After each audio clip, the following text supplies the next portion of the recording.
देखो रिकॉर्डिंग का मैसेज क्या स्क्रीन शेयर हुआ है। Yes ma'am.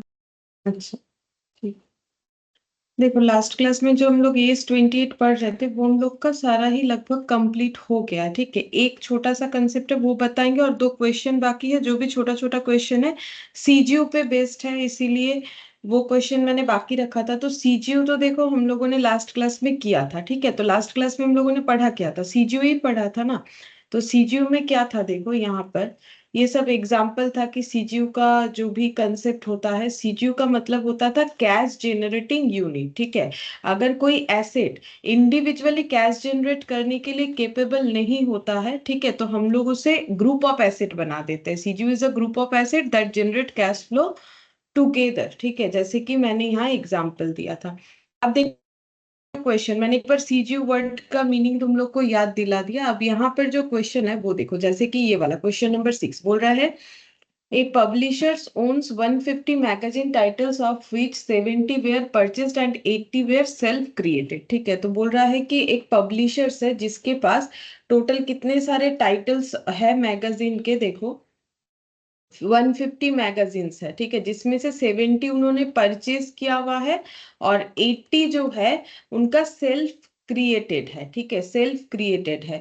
The price paid for purchase magazine, जो परचेज हुआ है, जो परचेज मैगजीन टाइटल्स है, ठीक है, is recognised as an intangible asset. Obviously अगर हम लोग किसी चीज का टाइटल खरीदते हैं तो वो अगर हमें फ्यूचर में इकोनॉमिक बेनिफिट देगा, मतलब वो अगर एसेट के क्राइटेरिया में आ रहा है। अब टाइटल क्या है, इंटेंजिबल एसेट होगा, तो बोल रहे हैं ये इंटेंजिबल एसेट है। ठीक है, ये टाइटल को खरीदने का जो भी हमारा खर्चा हुआ है उसको हम लोग क्या बोलेंगे, इंटेंजिबल एसेट, ये बोल रहा है। ठीक है, अब देखो आगे क्या बोलता है। आगे बोल रहा है the cost of creating magazine titles and maintaining the existing title are recognised as an expense when incurred. बोल रहा है कि जब ये टाइटल मैगजीन का टाइटल क्रिएट किया गया था और मेंटेन मतलब मेंटेन करने का एक खर्चा होगा ना इस टाइटल को, तो वो रिकरिंग होगा। ठीक है, मतलब रेवेन्यू होगा तो वो एक्सपेंस होगा, बोल रहा है। ठीक है, ये सारे टाइटल्स को मेंटेन करने का खर्चा। फिर बोल रहा है cash inflows from direct sales and advertising are identifiable for each magazine title. ये इंपॉर्टेंट लाइन है, इससे ही हमें आंसर देना पड़ेगा। देखो इसके पहले क्या बोला, इसके पहले तो कुछ खास नहीं, जस्ट इतना सा बोला है कि कोई एक ऑर्गेनाइजेशन है जिनके मतलब कोई एक पब्लिशर्स है जिनके पास मैगजीन का टाइटल है, जिसमें से कुछ टाइटल्स जो है इन्होंने खुद खरीदा हुआ है, कुछ टाइटल्स जो है इन्होंने किसी से परचेज किया हुआ है। तो जब परचेज किया टाइटल, जो अमाउंट पे किया उसको इंटेंजिबल एसेट बोलेंगे। और ये सारे टाइटल को मेंटेन करने का जो खर्चा है उसे हम लोग बोलेंगे, उसे हम लोग एक्सपेंस बोल के रिकॉग्नाइज कर रहे हैं। अब देखो यहाँ पर बोल रहा है cash inflows from direct sales and advertising are identifiable for each magazine title. हर एक मैगजीन टाइटल, ठीक है, ये जो टोटल 150 मैगजीन टाइटल है, हर एक मैगजीन टाइटल से हम लोग जो कैश इनफ्लो हमें मिलेगा, ठीक है, मतलब टाइटल से जो हमारा इनकम होगा, बोल रहा है कि वो आइडेंटिफाइबल है। मतलब एक एक जो है टाइटल से कैश इनफ्लो आइडेंटिफाइबल है, ये मेन पॉइंट है। ठीक है, फिर क्या बोल रहा है, titles are managed by customer segments. ठीक है, अलग अलग सेगमेंट में कस्टमर को डिवाइड कर दिया गया है। ठीक है, उस हिसाब से टाइटल्स को मैनेज किया जा रहा है। The level of advertising income for a magazine titles depend on the range of titles in the customer segment to which magazine titles relates. बोल रहा है ये सब स्टोरी है, बेसिकली मेन क्वेश्चन यहाँ हो गया। यहाँ बोल रहा है कि title are managed by customer segments. ठीक है, अलग अलग कस्टमर सेगमेंट्स में टाइटल को मैनेज किया जाता है। The level of advertising income, मतलब जो एडवर्टाइजिंग से जो इनकम होता है for a magazine titles, magazine titles के एडवर्टाइजमेंट से जो इनकम होता है on the range of titles in the customer segment to which the magazine title relates. Management has a policy to abandon old titles before the end of their economic lives and replace them immediately with new titles. अगर मतलब title पुराना हो जाता है तो management immediately उसे replace कर देता है नए वाले टाइटल्स से। ठीक है, for the same customer segment. अब बोल रहा है what is the cash generating unit for an individual magazine title.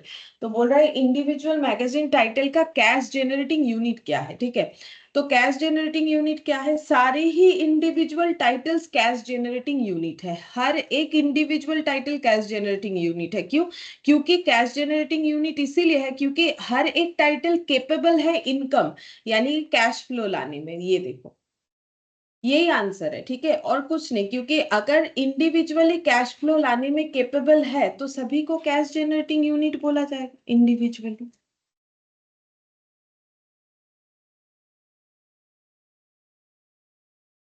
Good morning sir. ये देखो यहाँ लिखा हुआ है, यहाँ पे क्या लिखा हुआ है यहाँ पर?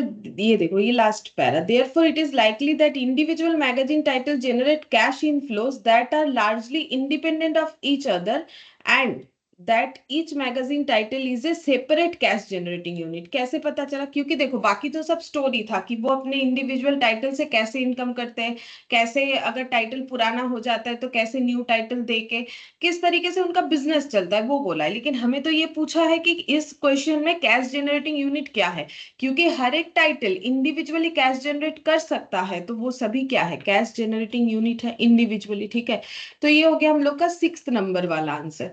अच्छा, इसके बाद देखो 7th नंबर मैंने लास्ट क्लास में हम लोगों ने किया था, 8th नंबर भी किया हुआ है, 9th नंबर वाला बता दे, 10 11 किया हुआ है। 9th नंबर में क्या बोला है देखो, बोल रहा है goods Good Drugs and Pharmaceutical Limited acquires a sachet filling machine on 1st April 2001 for 60 lakh, ठीक है। तो इन्होंने क्या किया है, 60 लाख का, ये देखो 60 लाख से एक मशीन खरीदा है, ठीक है। The machine was expected to have a productive life of 6 years, ठीक है। तो मशीन जो परचेज हुआ है उसका 60 लाख का कॉस्ट है और इस मशीन का जो लाइफ है, ठीक है, वो कितना है? 6 years है, ठीक है। Eight the end of the financial year 2001 the carrying amount was 41 lakh. Carrying amount कितना है इस मशीन का? 41 लाख है, ठीक है। अब ये परचेज हुआ था 1 अप्रैल, मतलब आफ्टर 1 year कैरिंग अमाउंट ये हो गया। The short circuit occurred in the financial year but luckily the machine did not gate badly damaged and was still in working order at the close of the financial year, ठीक है।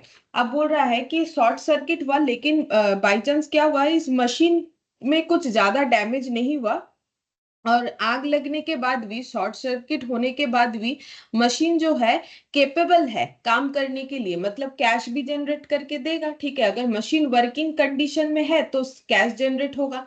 The machine was expected to fetch 36 lakh if sold in the market. अगर इस condition में इस machine को हम लोग बेच देते हैं तो ये कितने में बिक जाएगा? ये 36 लाख में बिक जाएगा, ठीक है। तो ये हो जाएगा हम लोग का रिकवरेबल अमाउंट 36 लाख। क्यों? क्योंकि रिकवरेबल अमाउंट का मतलब क्या होता है? नेट सेलिंग प्राइस और cash flow whichever is higher, ठीक है। तो फिर हम लोग का यहाँ पर जो है देखो एक्सपेक्टेड, यहाँ पर बोला है कि एक्सपेक्टेड टू फेच 36 लाख, यही डेटा दिया हुआ है, ये वाला तो दिया हुआ नहीं है, तो फिर हम लोग 36 लाख मान सकते हैं।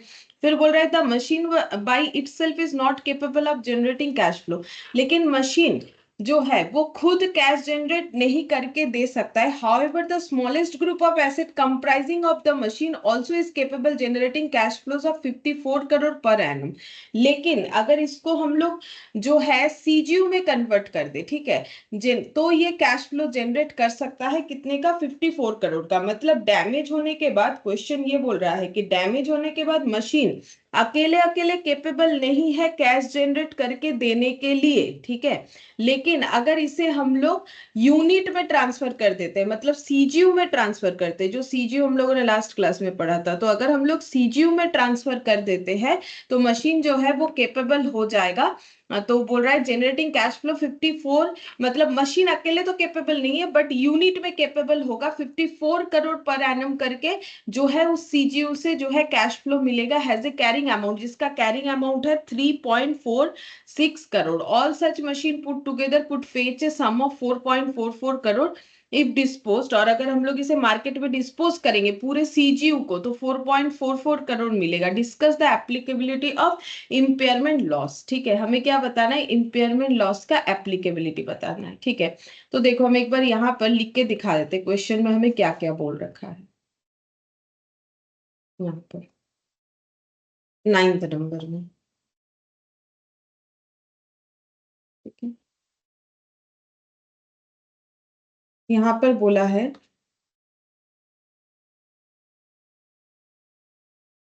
यहाँ पर हमें बोला है कि एक मशीन है,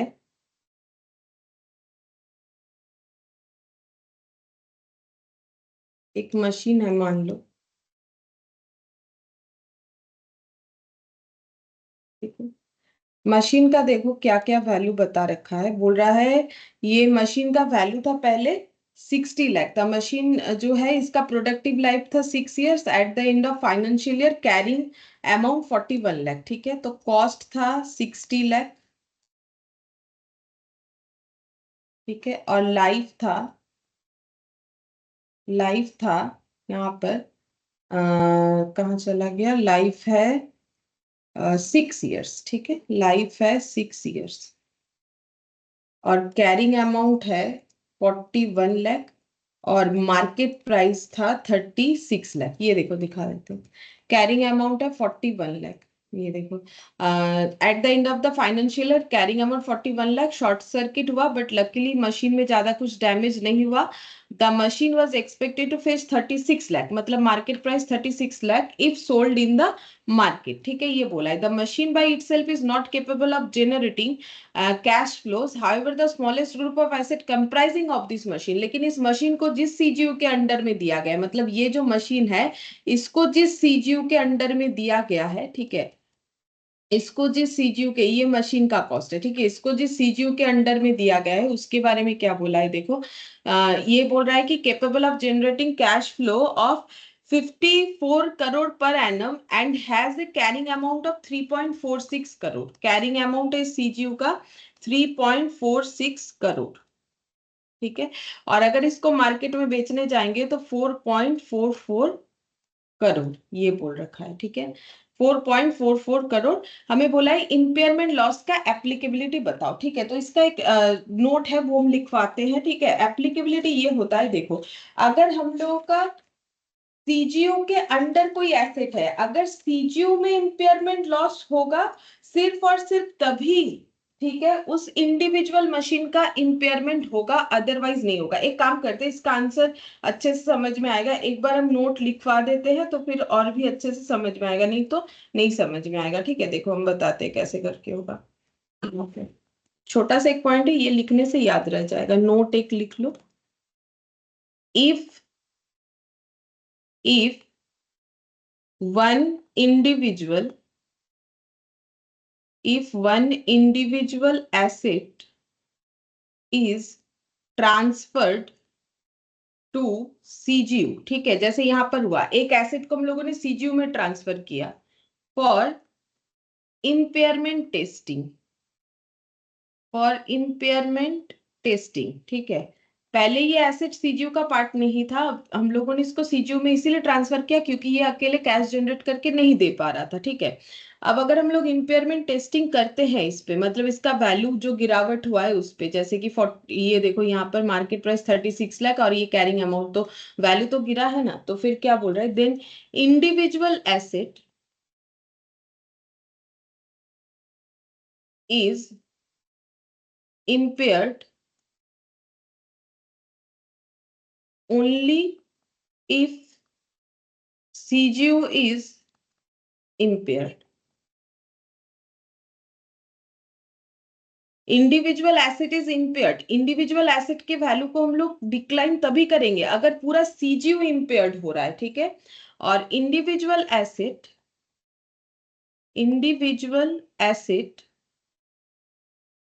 will not be impaired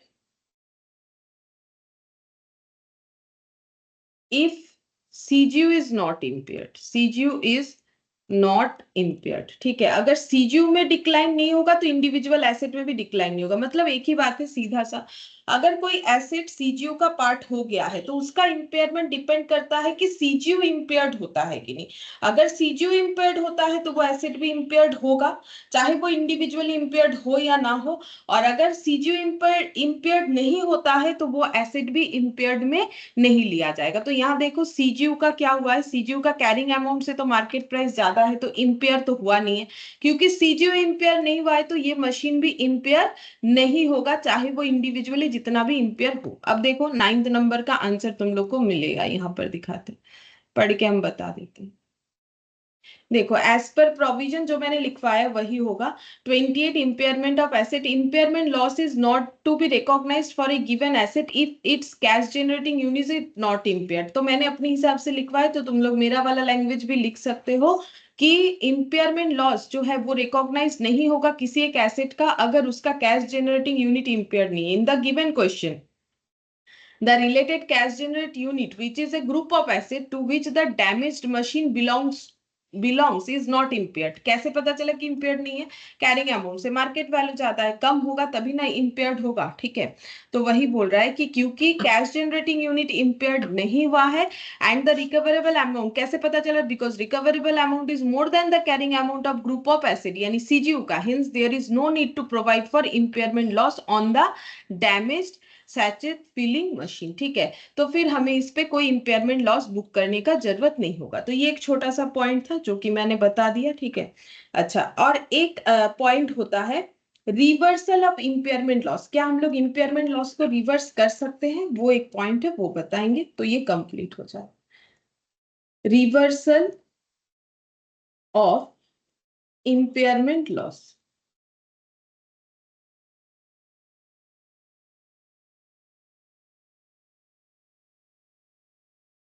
and impairment loss which was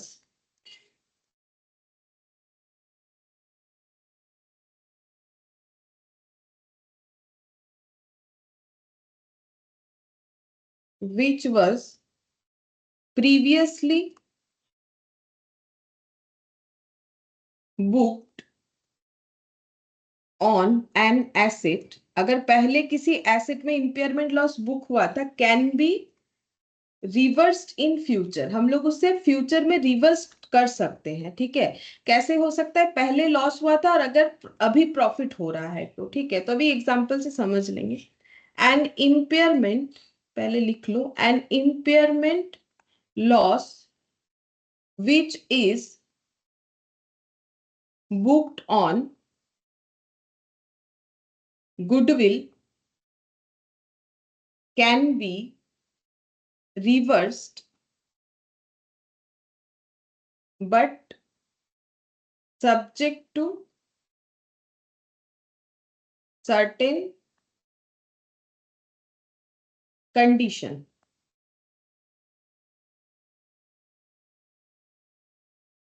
Please note, if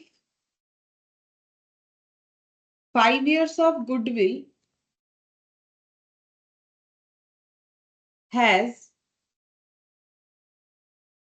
lapsed, then impairment loss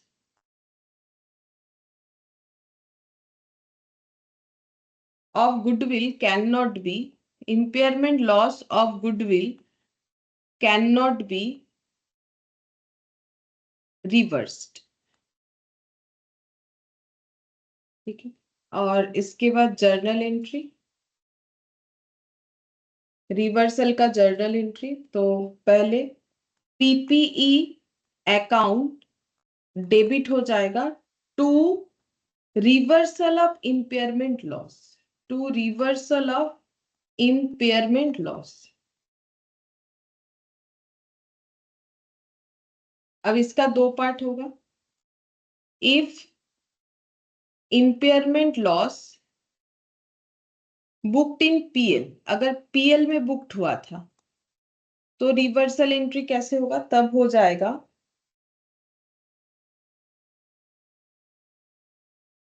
then reversal also in PL, ऐसे लिख लो, then reversal also in PL. तो रिवर्सल पीएल में करना है, reversal also in PL, then reversal from also in PL. और if impairment loss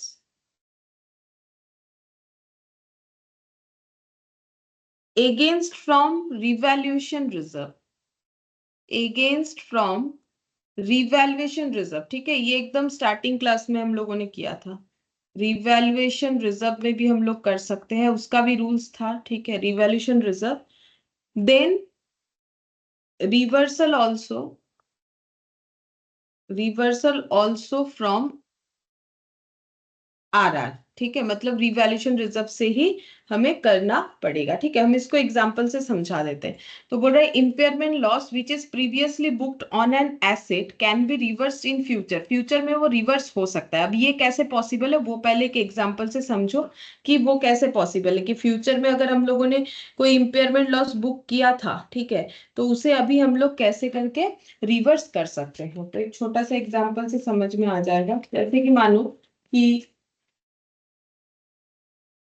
एक PPE है, मतलब प्रॉपर्टी प्लांट इक्विपमेंट,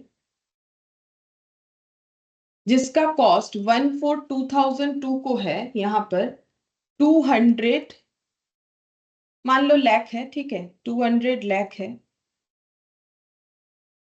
ठीक है, और इसका लाइफ है 10 इयर्स, ठीक है, लाइफ है 10 इयर्स, ठीक है।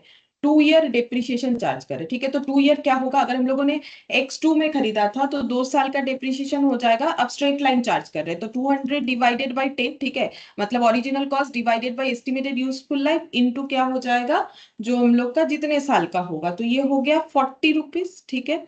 स्ट्रेट लाइन मेथड जैसे होता है, ओरिजिनल कॉस्ट माइनस स्क्रैप जो कि यहाँ 0 है, एस्टिमेटेड यूजफुल लाइफ यानी 20 करके 2 बार यानी कि 40 हो जाएगा, ठीक है। अच्छा, अब यहाँ पर देखते हैं फिर इसका कैरिंग वैल्यू कितना होगा। अब इसका कैरिंग वैल्यू आ गया हम लोग का 160। ये कब का आया, कैरिंग अमाउंट आएगा 31 मार्च। अब ईयर कौन सा आएगा, 2 से 3 1 ईयर, 3 से 4 2 इयर्स, ठीक है, तो ये 4 हो जाएगा, ठीक है। ये जो डेट निकल के आएगा वो 31 मार्च 2004 हो जाएगा।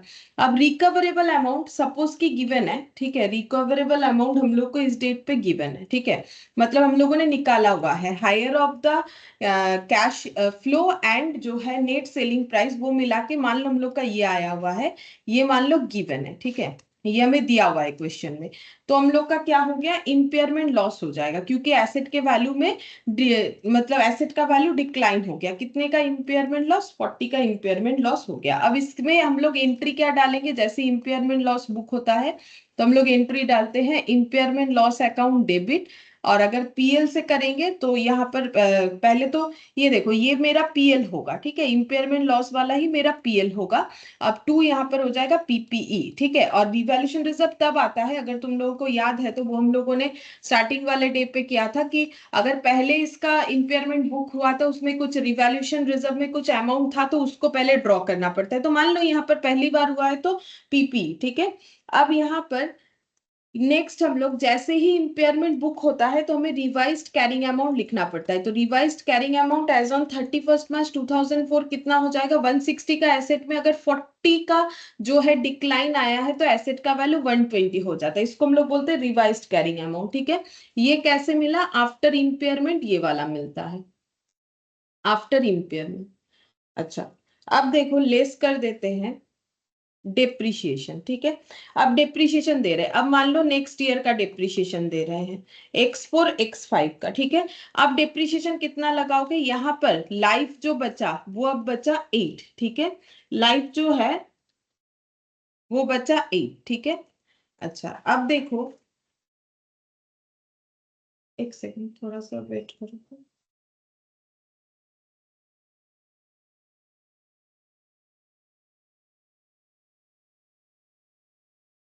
एक सेकंड।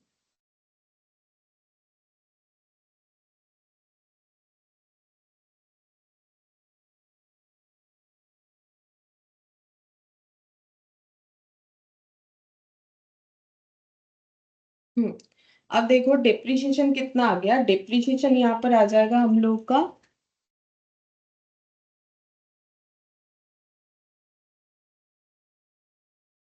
एक मिनट,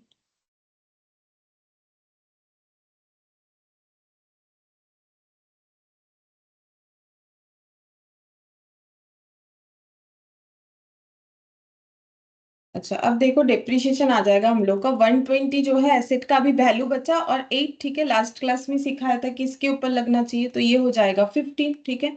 तो अब हम लोग का कैरिंग अमाउंट कितना आ रहा है 31 मार्च 2005, इसमें आ रहा है 105, ठीक है। अब फिर से हम लोग डेप्रिसिएशन लगाते हैं नेक्स्ट ईयर का, ठीक है, स्ट्रेट लाइन में ही लगा रहे हैं x6, ठीक है। तो फिर से 15, ठीक है, दोनों को एक साथ करने से भी होता, जैसे ऊपर किया था ये भी चलेगा, ऐसे मैंने लाइन बाय लाइन कर दिया 90, ठीक है। अब यहाँ पर कैरिंग अमाउंट, अब मान लो यहाँ पर कैरिंग अमाउंट आ गया 31 मार्च 2006 दिख रहा है इतना।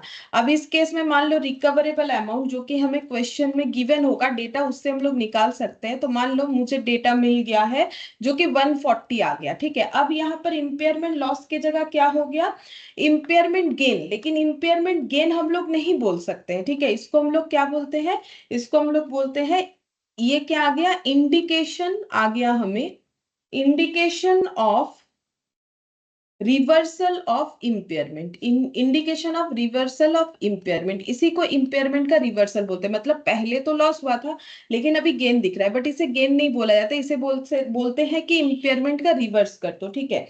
तो यहाँ पर देखो एक्चुअल कितना रिवर्सल कर सकते हैं, एक्चुअल रिवर्सल आया कैलकुलेट करके 50 का, ठीक है। लेकिन हम लोग मैक्सिमम जो है रिवर्सल कितना कर सकते हैं पता है, मैक्सिमम रिवर्सल कर सकते हैं इंपेयरमेंट का 30, ठीक है। ऐसा क्यों, ये अचानक से 30 कहां से आ गया, हम बता रहे 30 कहां से आ गया, ठीक है। लेकिन इसका एंट्री बता देते हैं, एंट्री पहले बताते क्या होगा अगर हम लोग रिवर्स कर रहे हैं। जैसे इंपेयरमेंट लॉस बुक करेंगे तो एसेट का वैल्यू कम होगा, और अगर इंपेयरमेंट जो है रिवर्स होगा तो एसेट का वैल्यू बढ़ेगा। कितने से बढ़ेगा, 30, मैंने बताया 30, लेकिन क्यों आया वो भी बताते हैं। To reversal of impairment loss, ठीक है, 30। अच्छा, अब रिवर्सल कितना करना चाहिए, देखो हम लोग ऐसे सोच सकते हैं ना कि पहले हम लोगों ने इस एसेट पे कितना लॉस बुक किया था 40, ठीक है। अब अगर हमें इसमें गेन, मतलब ये जस्ट लैंग्वेज बोल रहे हैं गेन, बट इसे गेन नहीं बोला जाता, ठीक है। अगर अभी हमें 50 का रिवर्सल जो है, रिवर्सल करने का मौका मिल रहा है, लॉस को 50 रिवर्स करने का मौका मिल रहा है, पहले से लॉस था 40, तो हम लोग यहाँ पर ये सोच सकते हैं ना कि देखो जैसे होता है ना कि मेरे मेरे बिजनेस में 50 का प्रॉफिट हुआ, पहले 40 का लॉस था, तो हम 40 जो है राइट ऑफ कर सकते हैं। ऐसा हम लोग सोचते हैं ना कि मान लो कि मेरे बिजनेस में पहले लॉस हुआ था 40 का, सेम बिजनेस में अगर अभी मेरा प्रॉफिट हो रहा है 50 का, तो हम सोचेंगे कि हम 40 का जो है लॉस को राइट ऑफ कर सकते हैं अगर मुझे राइट ऑफ करने का मौका मिले। बट यहाँ पर सिचुएशन ऐसा नहीं होता है, तब तो हम लोग 40 को रिवर्स करते, 40 लॉस को रिवर्स करते, बट ऐसा नहीं होगा कि हम लोग जो है 40 को रिवर्स कर देंगे, जितना पहले लॉस हुआ था उतना अगर रिवर्स करने का मौका मिल रहा है तो उतना रिवर्स कर देंगे, नहीं, ऐसा नहीं होगा, ठीक है। तो हम लोग का रिवर्स कितना कर सकते हैं 30। अब ये 30 कहां से आया वो हम बताते हैं। तो वर्किंग नोट ऐसे होता है, रूल्स 30 कहां से आया, सबसे पहले है यहाँ पर नोट बनेगा calculation of maximum reversal of impairment loss on 31 मार्च 2006, ठीक है, इस डेट पे। कैसे होगा, पहले मुझे ये चेक करना है कैरिंग अमाउंट क्या होगा इफ नो इम्पेयरमेंट, अगर हमारे इस एसेट में किसी तरीके का इम्पेयरमेंट नहीं होता तो कैरिंग अमाउंट हम लोग का आज के डेट पे क्या होता। तो सिंपल सा बात है, एसेट 200 का था और हम लोगों ने टोटल 4 इयर्स का डिप्रिशिएशन चार्ज किया है, पहले 2 इयर्स, आफ्टर दैट 2 इयर्स, ठीक है। तो ये इस पे कितने का डिप्रिशिएशन होता, 200 डिवाइडेड बाई 10 इंटू 4, ठीक है। तो 80 का डिप्रिशिएशन होता, तो बिना किसी इंपेयरमेंट के ये एसेट 120 का दिखता, ठीक है। लेकिन कैरिंग अमाउंट आफ्टर इंपेयरमेंट, लेकिन इंपेयरमेंट 2 बार बुक करने के बाद हम लोग का कैरिंग अमाउंट कितना आया 31 मार्च 2006 को हम लोग का कैरिंग अमाउंट, ये देखो, वो तो हम लोग देख के लिख देंगे, ये देखो कैरिंग अमाउंट कितना आया 90 का, 90 आया, ये देखो 31 मार्च 2006 में 90 आया कैरिंग अमाउंट, ठीक है। अच्छा, अब इन दोनों का डिफरेंस कितना आ रहा है, तो उतना ही मैक्सिमम रिवर्सल मिलेगा, उतना ही मैक्सिमम रिवर्सल मिलेगा 30, ठीक है। तो ये हो जाएगा। तो हमें किस तरीके से निकालना है, इस तरीके से, अगर मेरे इस एसेट में कोई भी इंपेयरमेंट नहीं होता तो मेरा वो एसेट कितने का दिखता और इंपेयरमेंट होने के बाद कितने का दिख रहा है, तो इसका जो डिफरेंस है उसी को हम लोग मैक्सिमम रिवर्स कर सकते हैं। ठीक है, तो ये 30 रिवर्स हो जाएगा और 30 रिवर्स होने के बाद यहाँ पर अगर हमें पूछे कि रिवाइज्ड कैरिंग वैल्यू कितना होगा, रिवाइज्ड कैरिंग अमाउंट 31 मार्च 2006 का कितना होगा आफ्टर रिवर्सल, तो ये देखो आफ्टर रिवर्सल कितना होगा। तो हम लोग को कैसे कैलकुलेट करना पड़ता है, पहले तो हुआ था कैरिंग अमाउंट 90 और उसमें हम लोग मैक्सिमम 30 जो है रिवर्सल कर सकते हैं। तो 90 में रिवर्सल करने का मतलब है वैल्यू कम नहीं होके ज्यादा होगा, तो प्लस 30 कर देंगे तो यहाँ पर आ जाएगा 120 और इसका लाइफ जो बचेगा अभी बचेगा ओनली 6 इयर्स, क्योंकि पहले सबसे पहले 10 था, 10 में 2 चला गया, फिर 2 चला गया, तो अब 6 इयर्स बच रहा है। ठीक है, तो ये होता है रिवाइज्ड जो है कैसे करके रिवर्सल कर सकते हैं, और इसका लॉजिक भी बता देते हैं। जैसे ही हम लोग इंपेयरमेंट लॉस बुक करते हैं हमारे एसेट का वैल्यू कम हो जाता है, एसेट का वैल्यू कम होने से पहले से हम लोग कम डिप्रिशिएशन चार्ज करते हैं। जैसे कि देख सकते हो पहले डिप्रिशिएशन चार्ज हुआ था 20 पर एनम करके, ये देखो अभी चार्ज हो रहा है 15 पर एनम करके। ठीक है, तो पर एनम का 5 रुपीज का डिप्रिशिएशन मतलब 5 लाख का डिप्रिशिएशन हमारा सेविंग्स हो रहा है। तो ऐसे करके 2 इयर्स का सेविंग्स हो रहा है 10। ठीक है, तो अगर 10 का सेविंग्स हो रहा है तो यहाँ 40 इंपेयरमेंट लॉस से वो हमारा 10 पहले डिडक्ट हो जाता है, ये लॉजिक है। ठीक है, तो हमारे पास कितना बचता है 30, तो उतना ही लॉस हुआ है, बाकी लॉस नहीं हुआ, क्योंकि जैसे इंपेयरमेंट बुक हुआ तो डिप्रिशिएशन कम हो गया, डिप्रिशिएशन कम हो गया तो वहां पर भी हमारा लॉस एडजस्ट हो जाता है, ये लॉजिक है। ठीक है, बाकी एग्जाम में जब आएगा तो तुम लोग को ये वर्किंग नोट के साथ बना के दिखाना पड़ेगा कि किस तरीके से हम लोग दिखा सकते हैं कि मैक्सिमम रिवर्सल कैसे हो सकता है। ठीक है, तो ये मैक्सिमम रिवर्सल वाला क्वेश्चन था और इस पे एक जो है एमसीक्यू बचा हुआ था वो हम बता देते हैं। देखो इस पे जो एमसीक्यू है वो कौन सा है, एक गुडविल वाला एमसीक्यू था। देखो ये 4th नंबर वाला, देखो इसमें क्या बोला है कि इन case of reversal of impairment loss which statement is true. ठीक है, रिवर्सल इंपेयरमेंट लॉस को अगर हम लोग रिवर्स कर रहे हैं तो कौन सा स्टेटमेंट ट्रू है। Goodwill written off can never be reverse, goodwill written off can be reverse without any condition to be met, goodwill written off can be reverse only if certain condition are met, goodwill written off can be reverse. तो देखो अभी अभी मैंने लिखवाया, ठीक है, तो वो पॉइंट हम रीड करवा देते। पहला पॉइंट था कि इंपेयरमेंट लॉस जो है प्रीवियसली बुक हुआ है वो रिवर्स हो सकता है फ्यूचर में, लेकिन एक चीज के लिए एक कंडीशन बताए, an impairment loss which is booked on goodwill can be reversed, goodwill के ऊपर भी इंपेयरमेंट लॉस रिवर्स हो सकता है but subject to certain condition, but कुछ कंडीशन फुलफिल करने के बाद ही वो पॉसिबल होगा। ठीक है, वो कंडीशन क्या है हम दिखाते हैं। Good morning Shubham. Good morning ma'am. ঠিক আছে, আমি এক্ষুনি ফ্রেশ টপিক যেটা স্টার্ট করবো তুমি সেটা শোনো, এইটা এখন যেটা বলছি ওটা ইগনোর করো। ঠিক আছে, আমি এক্ষুনি ফ্রেশ স্টার্ট করছি, ওটা থেকে তোমার হবে। ও हाँ, ওকে तो ম্যাম। देखो, हाँ अब देखो यहाँ पर impairment loss which is booked on goodwill can be reverse but subject to certain condition, reverse हो सकता है गुडविल वाला भी लेकिन कुछ सर्टेन कंडीशन फुलफिल करने से। जैसे कि एक कंडीशन यहाँ पर बोला है कि 5 years of goodwill has 5 years of goodwill has lapsed then impairment loss of goodwill can't be reverse, मतलब इम्पेयरमेंट लॉस बुक करने के बाद 5 साल अगर चला गया है तो गुडविल को हम लोग गुडविल के इम्पेयरमेंट लॉस को रिवर्स नहीं कर सकते। ठीक है, तो ये मैंने पढ़ के बता दिया। अब तुम लोग मुझे जस्ट बता दो, ये करने से हमारा ये टॉपिक कंप्लीट हो जाता है कि reversal of impairment loss which statement is true, कौन सा स्टेटमेंट इसमें से ट्रू है। Goodwill written off can never be reverse, कभी भी गुडविल को हम लोग रिवर्स नहीं कर सकते उसके इंपेयरमेंट लॉस को, या फिर राइट ऑफ कर सकते हैं but with any condition to be met, with certain condition to be met, या फिर goodwill written off can be reverse, बस इतना लिखने से होगा। बोलो कौन सा आंसर होगा। Ma'am C. हाँ सी होगा। ठीक है, only if certain condition are made, जिसमें से ये वाला कि 5 years के अंदर करना है, अगर 5 years क्रॉस करके चला गया तो पॉसिबल नहीं होगा। ठीक है, तो ये हम लोग का जो है जो भी छोटा मोटा पॉइंट बाकी था वो भी हम लोगों ने डील कर लिया, ये कंप्लीट हो गया। ठीक है, अब हम लोग जो है नया ए स्टार्ट करेंगे फ्रेशली, नया नया वाला अकाउंटिंग स्टैंडर्ड जो कि है अकाउंटिंग स्टैंडर्ड 19 जो कि लीज के ऊपर है। ठीक है, तो ये नया वाला है, पुराना हम लोग का मतलब ये जो था ये हम लोग का कंप्लीट हो गया। ठीक है, अब सब कोई हेडिंग करो, एस 19, ठीक है, जो कि लीज के ऊपर होगा। यहां पर लिखते हैं एएस अकाउंटिंग स्टैंडर्ड 19 पढ़ेंगे, जो कि लीज के ऊपर है। अच्छा, लीज, ठीक है, लीज कैसा होता है, ठीक है, हम बताते पहले एक चीज बता देते कि हमें इसमें क्या क्या पढ़ना पड़ेगा, तो उसका एक चार्ट बना लेते हैं। देखो, हमें यहाँ पर पढ़ना है definition,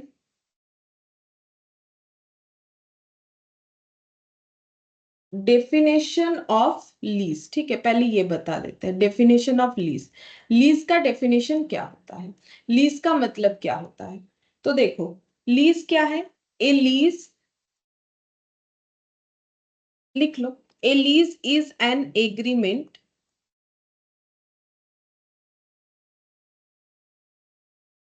whereby the lesser, whereby the lesser यानी कि लीगल ओनर, लिखो हम बता देंगे, legal owner conveys to the lessee the right to use an asset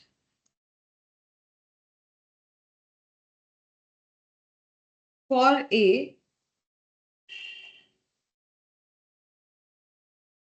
period of time in return for a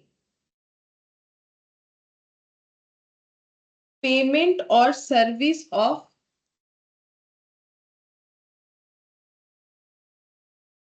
payment। एक एग्जाम्पल भी लिखवा देते हैं,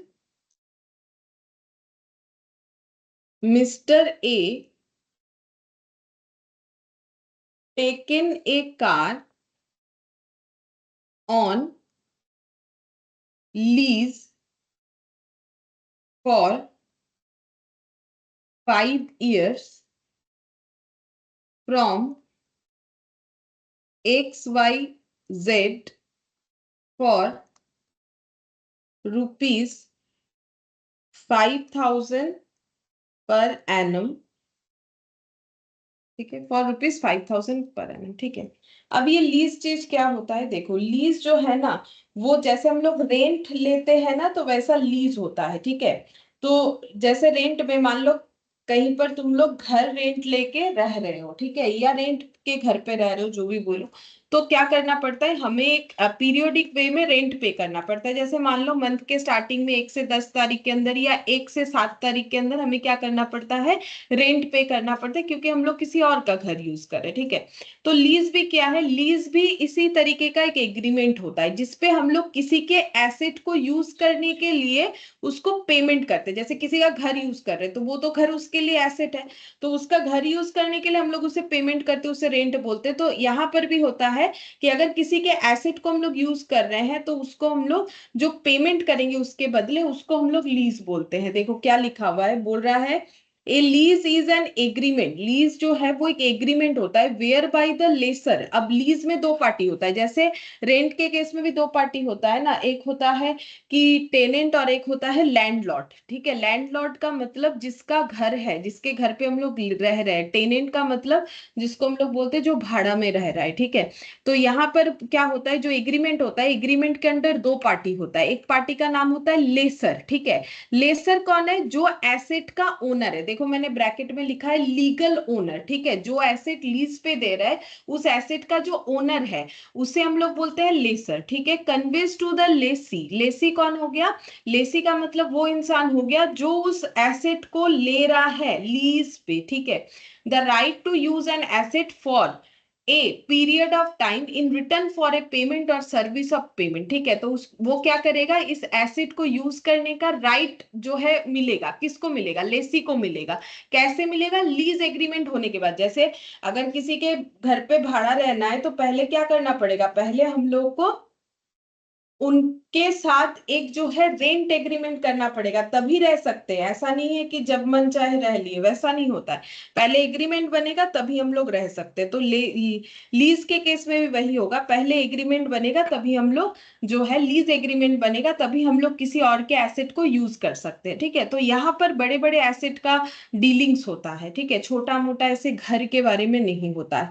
जैसे मान लो कोल माइन वगैरह, ठीक है, कोयला का खदान, ठीक है, तो कोल माइन वगैरह लीज में लिया जाता है। हम लोग गवर्नमेंट से भी ले सकते हैं, प्राइवेटली भी होता है, ठीक है, कभी कभार। तो फिर क्या होता है, वहां पर लीज एग्रीमेंट होता है, उसको फिर रेंट एग्रीमेंट नहीं बोलते हैं। ठीक है, तो right to use of an asset for a period of time in return for a payment और सर्विस ऑफ पेमेंट, जिसके बदले हमें एक पेमेंट करना है, ये बोल रहा है। जैसे कि एग्जाम्पल के तौर पे देखो मैंने क्या लिखा है, mister a taken a car, mister A ने एक कार लिया है ऑन लीज, लीज पे, फॉर 5 years, 5 साल के लिए, फ्रॉम एक्स वाई जेड से, फॉर 5,000 पर एनम। ठीक है, ये क्या है, ये यहाँ पर मिस्टर ए फिर कौन हो जाएंगे, लेसर या लेसी होंगे। मिस्टर ए जो है, जिन्होंने लिया है, इनको हम लोग क्या बोलेंगे, मिस्टर ए क्या बन जाएंगे, मिस्टर ए लेसर होंगे मैम कि लेसी। लेसी, हाँ, लेसी होंगे। ठीक है, या फिर इसको भी टेनेंट बोलते हैं, ऐसा बात नहीं है कि नहीं बोलते हैं। ठीक है, अच्छा, और ये जो XYZ है, जिन्होंने ये लीज पे गाड़ी दिया हुआ है, इनको हम लोग बोलते हैं ओनर ऑफ द एसेट, मतलब गाड़ी के जो मालिक है, या फिर इसको हम लोग यहाँ पर बोलते हैं लेसर। ठीक है, और ये जो पेमेंट करेंगे ना, पीरियोडिक पेमेंट, यही वाला है।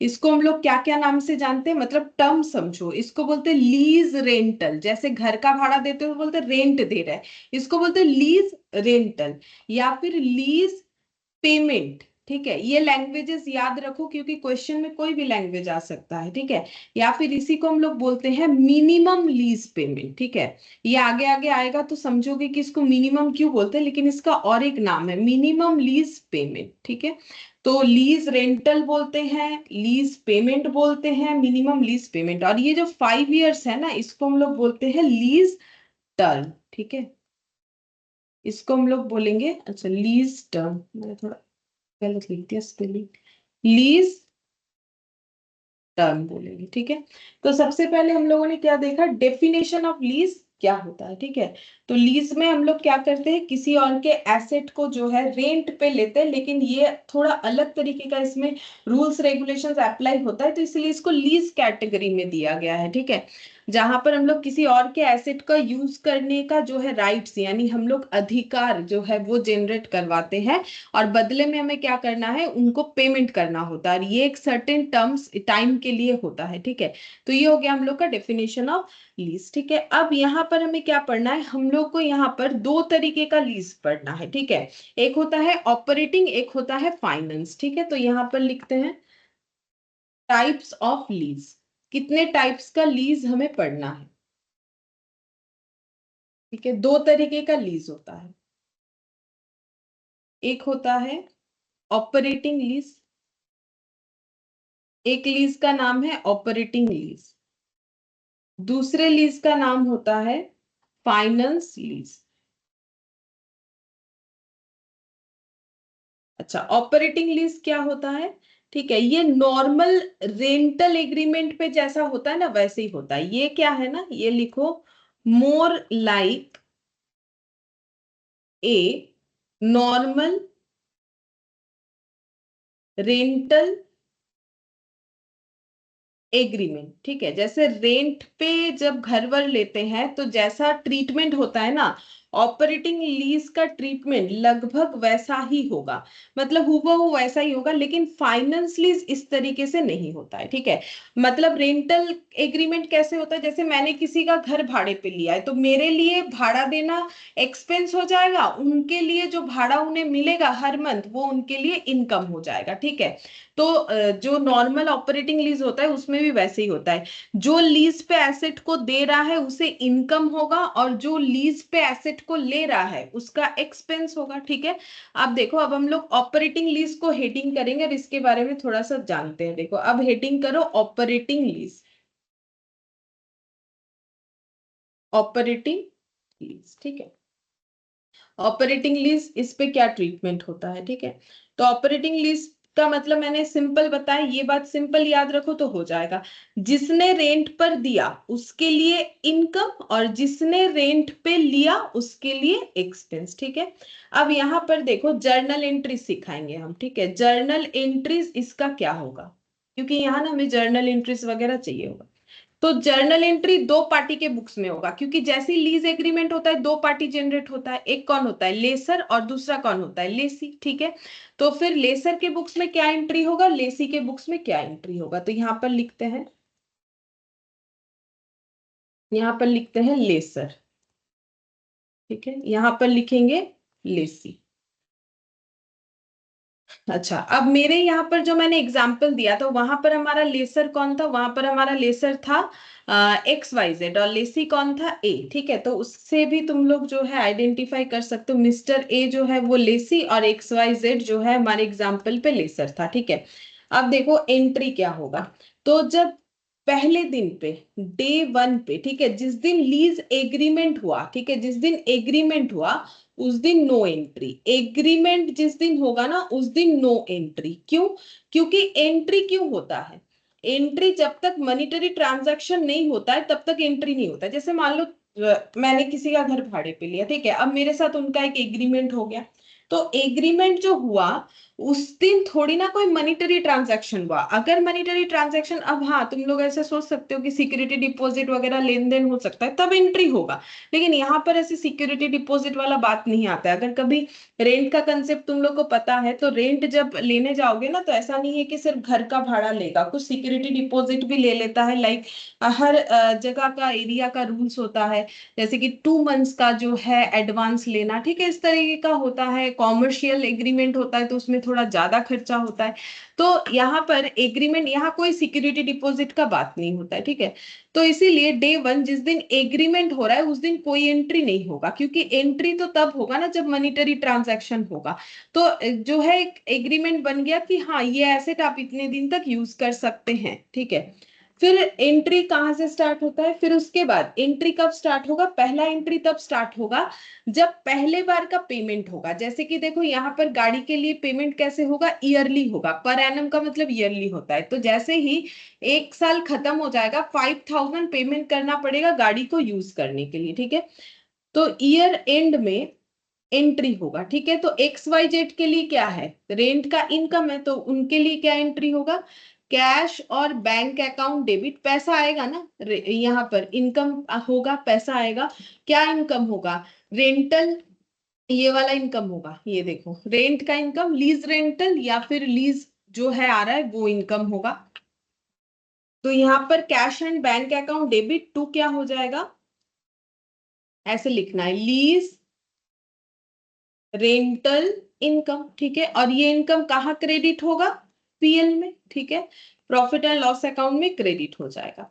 अच्छा, अब ये तो गया लेसर के पार्ट से, लेसर के लिए इनकम है, लेकिन लेसी के लिए क्या होगा, लेसी के लिए एक्सपेंस होगा। उसने अगर जो है लीज पे गाड़ी लिया हुआ है तो उसको तो पेमेंट करना पड़ेगा। तो ये क्या एंट्री करेगा, वो एंट्री करेगा लीज रेंटल एक्सपेंस, जो कि PL में वो अपने बुक्स में डेबिट करेगा। टू क्या हो जाएगा, टू कैश या बैंक, क्योंकि इसका कैश या बैंक जो भी होगा उसका आउटफ्लो होगा, ठीक है, आउटफ्लो होगा कैश का, ठीक है। और इनका क्या हो जाएगा, इनफ्लो होगा। अच्छा, अब नेक्स्ट देखो, अब यहाँ पर डेप्रिशिएशन चार्ज करने का एक बात आएगा, क्योंकि फिक्स्ड एसेट है ना, नॉर्मली जो लीज पे फिक्स्ड एसेट ही जाता है, तो फिक्स्ड एसेट है।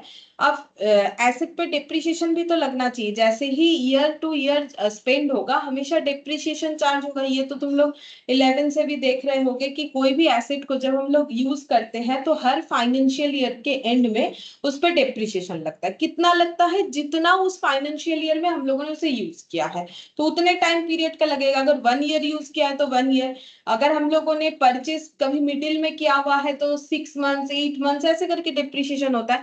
अब डिप्रिशिएशन डेप्रिसिएशन कौन चार्ज करेगा? ऑब्वियसली एक्स वाई जेड ही चार्ज करेगा, क्योंकि उसने एसेट लीज पे दिया। जैसे हम किसी के घर पे भाड़ा पे रह रहे, तो मुझे थोड़ी ना डेप्रिसिएशन बुक करना है, मेरा एसेट थोड़ी ना है। अगर मेरा एसेट होता तो हम डेप्रिसिएशन चार्ज करेंगे। मैंने तो किसी और का एसेट जो है रेंट पे लिया हुआ है, तो यहाँ पर भी वही किसी और का एसेट लीज पे लिया हुआ है, तो डेप्रिसिएशन उसी को चार्ज करना चाहिए जिसके बुक्स में वो एसेट दिख रहा है। किसके बुक्स में दिखेगा? एक्स वाई जेड, क्योंकि उन्होंने थोड़ी ना गाड़ी बेचा है, उन्होंने तो गाड़ी यूज करने के लिए दिया है, ठीक है। तो एसेट जो है, asset is in books of X Y Z, ठीक है। एक्स वाई जेड के ही बुक्स में है, तो डेप्रिसिएशन उन्हीं को बुक करना चाहिए। तो इनको ईयर एंड में, फर्स्ट ईयर के एंड में और एक एंट्री डालना पड़ेगा। क्या डालना पड़ेगा? डेप्रिसिएशन अकाउंट डेबिट, जो कि हमारा पीएल में चार्ज हो जाता है, ठीक है। डेप्रिसिएशन अकाउंट जो कि पीएल में चार्ज होगा, डेबिट टू हो जाएगा पीपीई, या फिर यहाँ पर कार लिख सकते हैं हम लोग। मेरे एग्जाम्पल के अकॉर्डिंग मैंने कार का एग्जाम्पल दिया था। तो डेप्रिसिएशन चार्ज होगा। पीपीई का मतलब होता है property plant equipment. Fixed asset को आज के डेट पे पीपीई बोला जाता है, फिक्स्ड एसेट नहीं बोला जाता है। एटलीस्ट हमें इस लेवल पे तो जो है पीपीई वगैरह पता होना, मतलब पता करना पड़ेगा, ठीक है। अगर नहीं है किसी को तो पता तो करना पड़ेगा। वैसे तुम लोग का देखो, तुम लोग का जब 12 हुआ है सभी का, तो तब पीपीई ऑलरेडी आ गया है, क्योंकि काफी पहले से ही आ गया है, यही यूज होता है। फिर भी हमें आदत होता है फिक्स्ड एसेट बोलने का, तो हम लोग बोल लेते। देखो वैसे बोल सकते हो, बट कंपनी के केस में हम लोग नहीं बोल सकते। उनका तो फाइनेंशियल स्टेटमेंट में पीपी लिखना मैंडेटरी है। बाकी तुम लोग इंडिविजुअल के अकाउंट्स बनाओगे, पार्टनरशिप बनाओगे, कोई एनपीओ वगैरह बनाओगे, चलता है। पीपी नहीं लिख के फिक्स्ड एसेट लिखो, कोई प्रॉब्लम नहीं है। लेकिन कंपनी के बुक्स ऑफ अकाउंट्स में हमें पीपी लिखना जरूरी है। और एएस वगैरह करोगे तो अपडेटेड ही पढ़ना पड़ेगा, तब हम लोग वो फिक्स्ड एसेट नहीं बोले। बस हाँ, याद रखो अच्छा।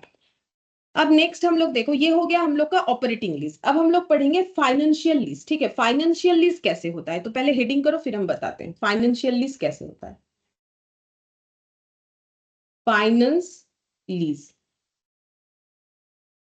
इसका भी हम लोग जर्नल एंट्री से समझेंगे। फाइनेंस लीज का मतलब क्या होता है? फाइनेंस लीज का मतलब होता है कि अगर ये एसेट सेल कर दिया जाएगा, ठीक है। जैसे कि यहाँ पर देखो, जो मैंने एग्जांपल दिया था कि एक्स वाई जेड ने रेंट पे दिया है किसको? मिस्टर ए को, अपना जो है कार, ठीक है। लेकिन एक्स वाई जेड अगर ये चाहता है कि इस कार को मिस्टर ए को बेच देगा, कैसे बेचेगा? मतलब ईएमआई बेसिस पे, ठीक है, ठीक है। मतलब जो पेमेंट है वो एक बार में नहीं होगा, धीरे धीरे होगा। मतलब हम ये कहना चाह रहे हैं कि फाइनेंस लीज में क्या हो जाएगा, जैसे देखो हम यहाँ पर लिखते हैं, ये यहाँ पर मोर लाइक, मतलब उसी एग्जाम्पल को हम समझाते हैं। More like X Y Z selling the car to mister, क्या नाम दिया था मैंने, टू मिस्टर ए, ठीक है, on EMI basis, EMI basis और ऑन लोन, ठीक है। ईएमआई तो लोन के केस में ही होता है ना, और on loan means X Y Z will not receive full money up front। बताते हैं क्या होता है। XYZ will receive it in installment, installment that is, बोल सकते हो लीज रेंटल। यही क्या है? Lease rental. देखो समझा देते हैं। फाइनेंशियल लीज का अगर एक लाइन में मतलब पूछो तो क्या है, बोल रहा है कि फाइनेंशियल लीज क्या है। मैंने जो एग्जांपल दिया ना, उसी एग्जांपल को हम समझा रहे हैं। मैंने एक एग्जांपल दिया था कि मिस्टर ए ने लीज पे XYZ से कार लिया था, बदले में लीज में उनको देना क्या था, 5 साल का लीज था, हर साल के एंड में 5,000 करके देना था। लेकिन अगर XYZ ये गाड़ी सेल कर देना चाहता है मिस्टर ए को, लेकिन पहले वाले केस में सेल नहीं था, जैसे अगर हम लोग किसी के घर पे रेंट पे रहते हैं तो ऐसा थोड़ी कि वो हमें घर बेचने वाले हैं, लेकिन अगर बेच देते हैं, ठीक है, तो वही हो रहा है। अब XYZ ने ऑफर दे दिया है कि आप चाहो तो ये गाड़ी खरीद सकते हो, ठीक है। तो यहाँ पर बोल रहा है XYZ सेलिंग द कार, अब कार बेच दिया है मिस्टर ए को, लेकिन नॉर्मली बेचने से हम लोग क्या करते हैं, बेचने से हमें पैसा मिलता है, लेकिन यहाँ पर पैसा मिलने का जो मेथड है वो देखो कैसे मिलेगा, EMI बेसिस पे या फिर लोन के बेसिस पे। मतलब XYZ को पूरा पैसा एक बार में नहीं मिलेगा, ठीक है। कैसे मिलेगा, जैसे EMI में मिलता है लोगों को पैसा, ठीक है, जैसे तुम लोग किसी कंपनी से जो है इंस्टॉलमेंट में कुछ खरीद लिए, ठीक है, तो उन्हें कैसे EMI भरोगे, नॉर्मली मंथली बेसिस पे भरते हैं हम लोग, ठीक है। तो वही बोल रहा है XYZ will receive in instalment, it in instalment. तो फाइनेंशियल लीज और ऑपरेटिंग लीज में मेन फर्क क्या है, एक में एसेट बिकेगा, एक में एसेट नहीं बिकेगा, ठीक है। एक में हम लोग लीज का रेंट पे करते जाएंगे लेकिन एसेट कभी हमारा नहीं होगा, लेकिन फाइनेंशियल लीज में क्या होता है, एसेट हमें परचेस करने को मिलता है, ठीक है। तो इसमें हमें जर्नल एंट्री समझना है, तो देखो इसमें जर्नल एंट्रीज क्या होगा, तो मैंने J/E लिख दिया है। फिर से वही दोनों के बुक्स में जर्नल एंट्री होगा, लेसर और लेसी, ठीक है। दोनों के बुक्स में जर्नल एंट्री होगा। लेसर कौन है, लेसर है XYZ, ठीक है, एग्जाम्पल के अकॉर्डिंग, और लेसी कौन है, मिस्टर ए है, ठीक है। अच्छा, अब सबसे पहले देखो एंट्री क्या होगा, यहां पर डे 1 में,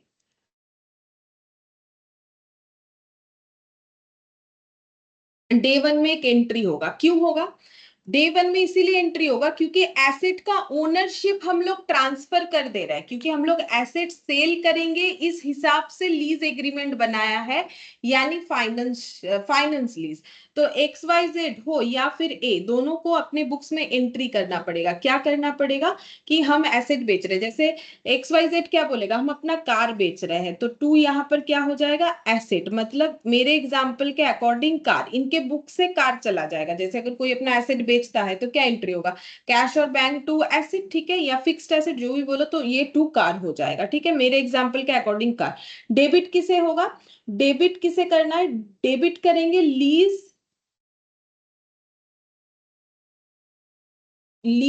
रिसीवेबल अकाउंट, ये लिखना पड़ता है, क्योंकि वन टाइम पेमेंट तो नहीं मिल रहा है ना, मुझे एक बार में तो पेमेंट नहीं मिल रहा है कि हम कैश और बैंक डेबिट टू एसेट कर दे। मुझे पेमेंट कैसे मिलेगा, बोला है कि पार्ट पेमेंट मिलेगा, मतलब EMI में मिलेगा, अपफ्रंट नहीं मिलेगा। तो फिर लीज रिसीवेबल अकाउंट डेबिट, ठीक है, और इस पेमेंट को हम लोग लीज एग्रीमेंट के अंडर है, इसीलिए हम लोग इसे लीज रिसीवेबल बोलेंगे कि ये पैसा मुझे रिसीव होगा, ठीक है।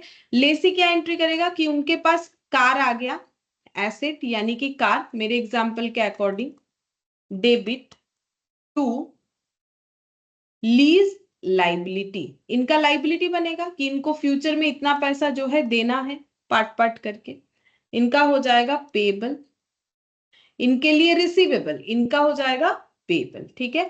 तो डे 1 में इस केस में एग्रीमेंट होगा, तो तुम लोग धीरे धीरे देखो कि दोनों चीज में डिफरेंस क्या है। उसमें डे 1 में कोई एग्रीमेंट नहीं होने वाला, बट यहाँ सॉरी कोई एंट्री नहीं होने वाला, बट यहाँ पर एक एंट्री होगा कि हम लोग इतने का एसेट दे दे रहे हैं, बदले में एक पार्टी को लीज का अमाउंट रिसीवेबल होगा, दूसरे का लीज का अमाउंट जो है वो पेबल आएगा, ठीक है, जो खरीदेगा उसका पेबल, जो बेचेगा उसका रिसीवेबल, ठीक है। फिर फर्स्ट ईयर के एंड में क्या एंट्री होगा, फर्स्ट ईयर के एंड में क्या एंट्री होगा, देखो फर्स्ट ईयर के एंड में एंट्री होगा lease receivable account debit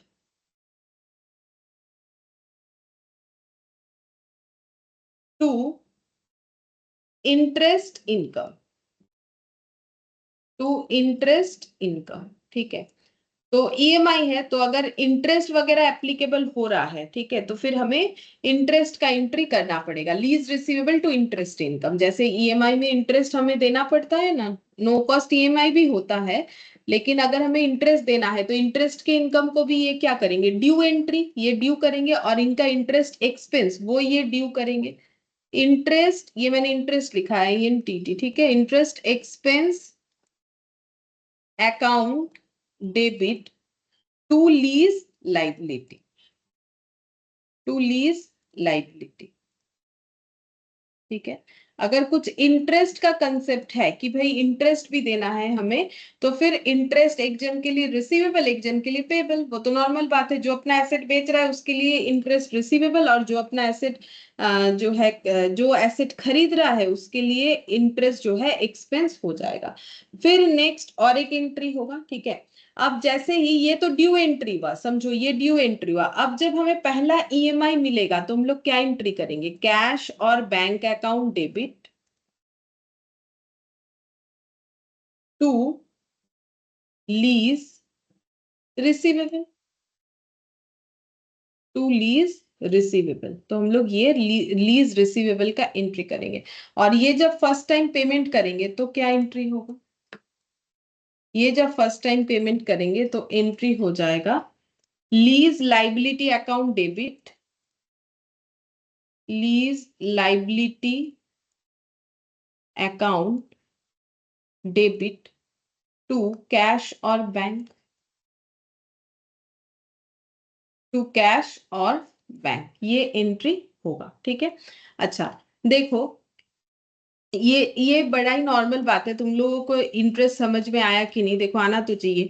EMI में क्या होता है ना, प्रिंसिपल हमें देना पड़ेगा प्लस उसके साथ इंटरेस्ट देना पड़ता है। अगर मेरा नो कॉस्ट ईएमआई है तो इंटरेस्ट नहीं लगता है। मतलब जैसे मान लो मैंने कोई एक 10,000 रुपए का मोबाइल खरीद लिया, ठीक है, अब हम बोल रहे हैं हम इसे 5 बार में पेमेंट करेंगे, तो मेरा ईएमआई कितना आएगा पर मंथ? 2,000 करके, 2,000 करके। ठीक है, अब अगर जिस कंपनी से या जिनसे भी मैंने खरीदा है उन वो अगर ये कहना चाहते कि भाई मुझे कोई इंटरेस्ट नहीं चाहिए, तो हम 5 मंथ्स तक 2,000 2,000 2,000 आराम से दे सकते हैं।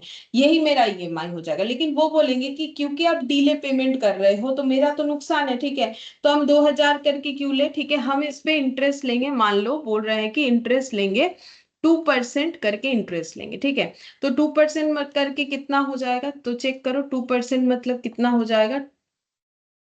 एक्चुअली ये इंटरेस्ट इस पे नहीं लगता है, ये देखो 10,000 का एसेट है, पहला प्रिंसिपल 2,000, तो आउटस्टैंडिंग अमाउंट 8,000। ठीक है, फिर हम लोग 2,000 दे देंगे तो आउटस्टैंडिंग बचेगा 4,000, फिर 2,000 दे देंगे तो आउटस्टैंडिंग बचेगा 2,000, फिर 2,000 दे देंगे, जीरो हो जाएगा। मतलब मुझे 1 2 3 4 टाइम्स में देना पड़ेगा।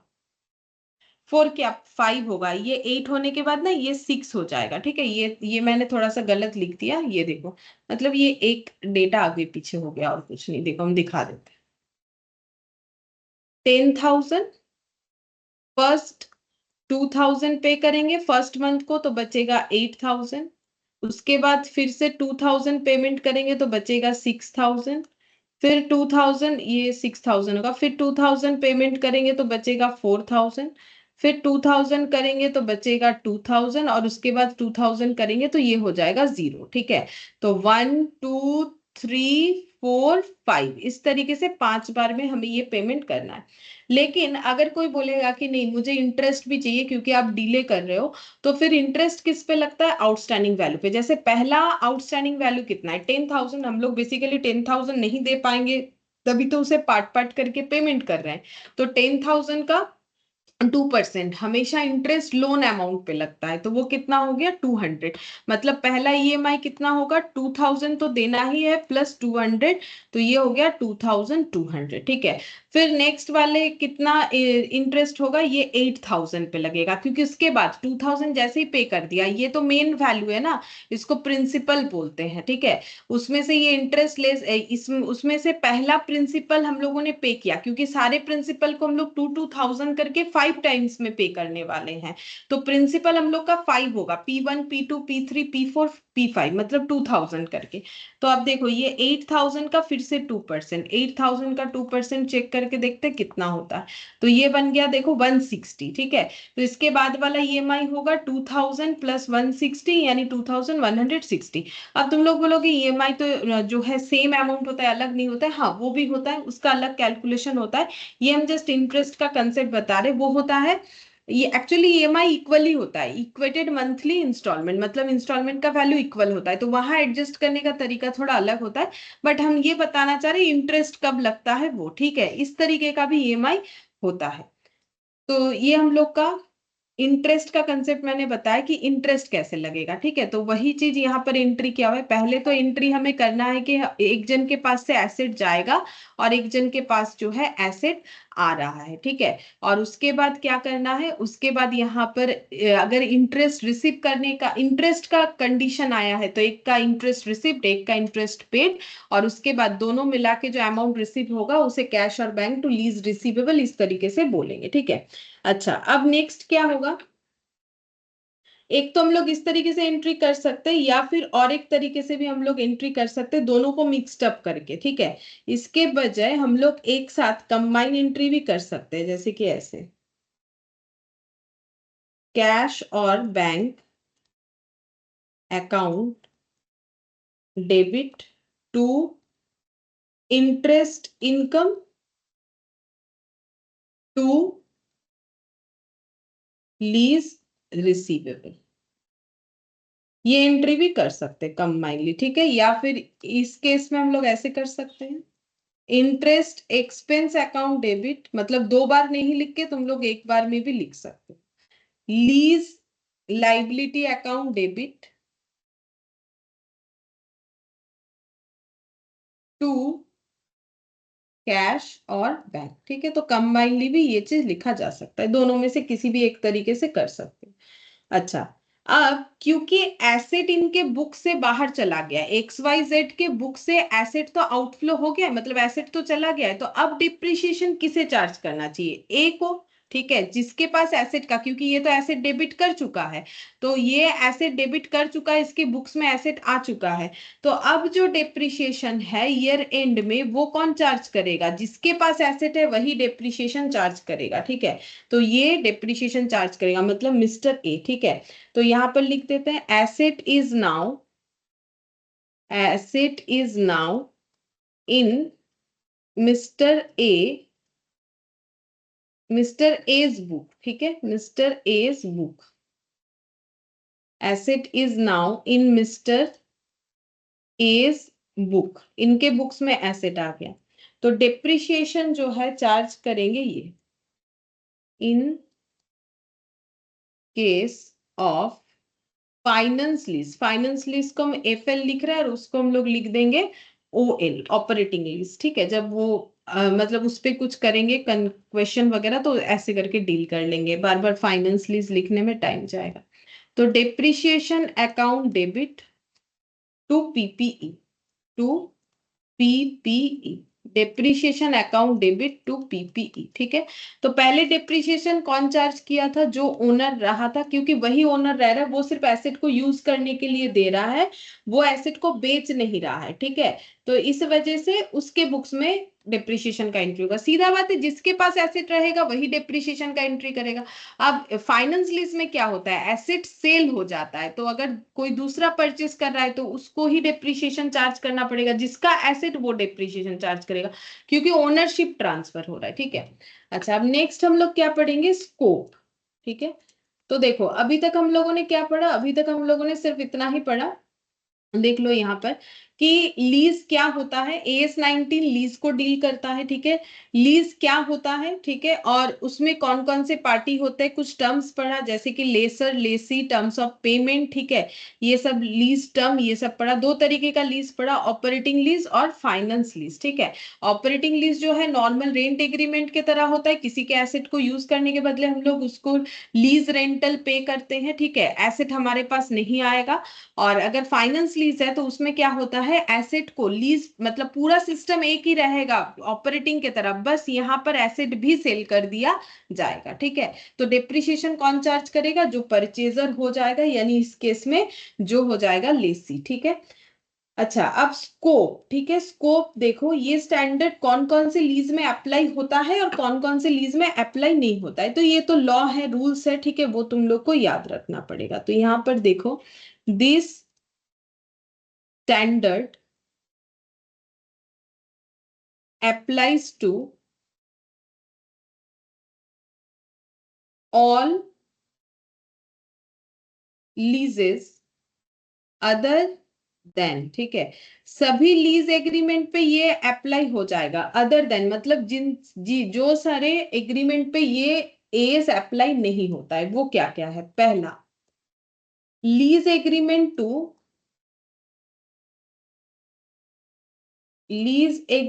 टू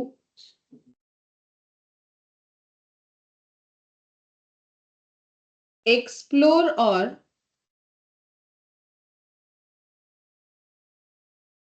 यूज नेचुरल resources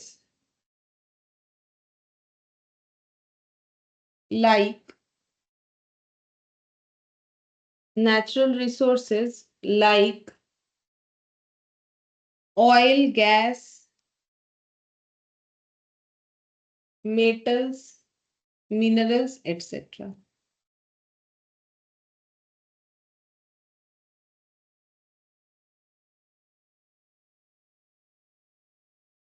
अच्छा, तो देखो, जैसे मैंने स्टार्टिंग में तुम लोग को एग्जांपल दिया ना, कोयला खदान से जो है कोयला हम लोग निकालते, वो भी लीज पे ही होता है। लेकिन वो जो है नेचुरल रिसोर्स है, कोयला तो नेचुरल रिसोर्सेज है ना, कोल जो होता है। तो नेचुरल रिसोर्सेज का जो लीज एग्रीमेंट होता है वो यहाँ लेकिन एप्लीकेबल नहीं होता है। मतलब AS19 उस पर वर्क नहीं करता है। मतलब इसका मतलब ये नहीं है कि नेचुरल रिसोर्सेज जो होता है उस पे जो हम लोग एग्रीमेंट करते हैं वो लीज एग्रीमेंट नहीं होता है। वो बिल्कुल लीज एग्रीमेंट होता है, लेकिन उसका रूल्स रेगुलेशंस जो है वो AS19 में एप्लीकेबल नहीं होगा। ठीक है।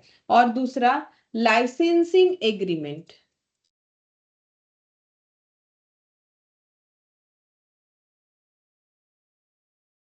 Licensing agreement for items such as motion picture,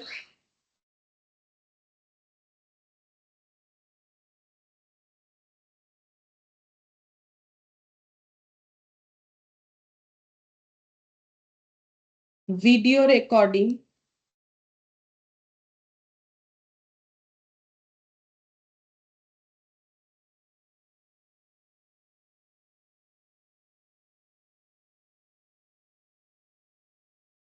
plays, manuscript,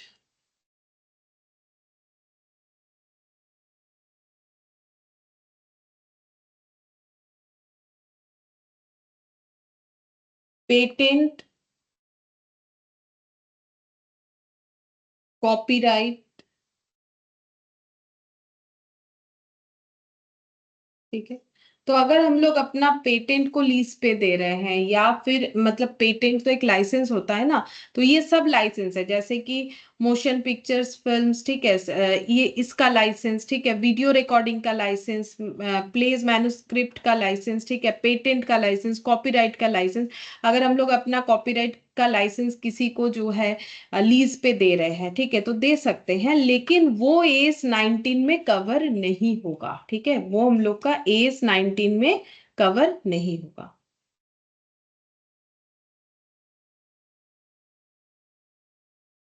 good morning Sunil. Good morning ma'am. और सी में देखो, lease agreement to use land. ठीक है, अगर हम लोग किसी का जमीन लीज पे लेते हैं, ठीक है, ये ले सकते हैं, जैसे फार्मर के केस में ऐसा होता है कि किसी का जमीन ले लिया, फिर उसमें जो है हम लोग फार्मिंग वगैरह कर रहे हैं, या किसी और वजह से किसी का लैंड जो है हम लोगों ने लीज पे लिया, तो उस पे भी लीज एग्रीमेंट बनेगा। लेकिन ये जो तीन तरह का एग्रीमेंट का यहाँ मैंने नाम लिखा है ABC करके, ये जो AS19 हम लोग पढ़ रहे हैं उस पे कवर नहीं होता है, कहीं और कवर होता है। ठीक है, यहाँ कवर नहीं होता है। तो हमें यहाँ पर जो पढ़ने बोला है हम लोग वही पढ़ेंगे, लेकिन स्कोप में हमें ये याद रखना है कि हर तरीके के लीज एग्रीमेंट में, लीज एग्रीमेंट जो है उस पे AS19 एप्लीकेबल होगा, एक्सेप्ट ये तीन तरीके का। एक हो जाता है नेचुरल रिसोर्सेज के ऊपर, दूसरा हो जाता है लाइसेंसिंग एग्रीमेंट, जैसे कॉपीराइट, पेटेंट, मोशन पिक्चर्स, ठीक है, मोशन पिक्चर फिल्म्स, और ये जो है वीडियो रिकॉर्डिंग, ठीक है, मैन्युस्क्रिप्ट वगैरह, और lease agreement to use land, ये हम लोग का AS19 में कवर नहीं होगा। ठीक है, अब हमें क्या करना है, कुछ इंपॉर्टेंट टर्म्स पढ़ना है, जैसे कि यहाँ पर लीज टर्म्स, ठीक है, यहाँ पर लिखेंगे इंपॉर्टेंट टर्म्स, पॉइंट नंबर 3 पढ़ेंगे इंपॉर्टेंट टर्म्स, ठीक है, हमें इंपॉर्टेंट टर्म्स पढ़ना है, जिसमें से कुछ टर्म्स मैंने एकदम स्टार्टिंग में ही बताया। देखो ये मेन मेन टर्म्स होता है, जैसे कि यहाँ पर दिख रहा है तुम लोग को, ये देखो यहाँ पर मैंने क्या लिखवाया, लीज रेंटल, लीज पेमेंट या मिनिमम लीज पेमेंट, ठीक है, या लीज टर्म, लेसर, लेसी, ये सब टर्म्स है, ठीक है। अब इसको डिटेल्स में पढ़ना पड़ेगा, इसमें से जो इंपॉर्टेंट है उसे डिटेल्स में पढ़ना पड़ेगा। जैसे पहला पढ़ेंगे लीज टर्म, ठीक है, लीज टर्म क्या होता है, it includes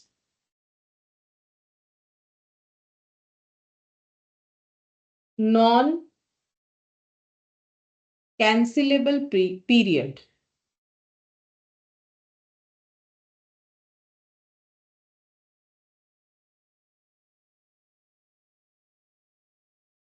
plus renewal period, bracket में लिखो इफ रीजनेबली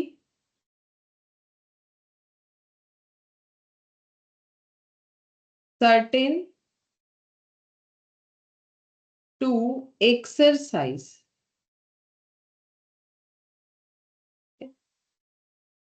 समझाते हैं क्या है, देखो पहले लिखो फिर हम समझाते हैं। लीज टर्म का मतलब क्या होता है, इसमें लिखा हुआ है, देखो it includes non cancellable period, मतलब जैसे मैंने एग्जांपल दिया था कि XYZ से मिस्टर ए ने 5 साल का लीज में गाड़ी ले लिया, ठीक है, तो वो टर्म को हम लोग कैंसिल नहीं कर सकते हैं, उस टर्म को हम लोग कैंसिल नहीं कर सकते। प्लस मान लो हमें कोई रिन्यूअल पीरियड दिया हुआ है, मतलब कि रिन्यूअल पीरियड का मतलब क्या हो गया, मान लो XYZ ने मिस्टर ए को बोला था कि आप इसको 5 साल बाद रिन्यू कर लीजिएगा, आपका ये जो है ना, जैसे मान लो रेंट एग्रीमेंट में भी ऐसे होता है, नॉर्मली 11 मंथ्स का होता है, ठीक है, अगर कोई फिर से वहीं पर रहना चाहे तो फिर से उस एग्रीमेंट को रिन्यू करना पड़ता है, ठीक है।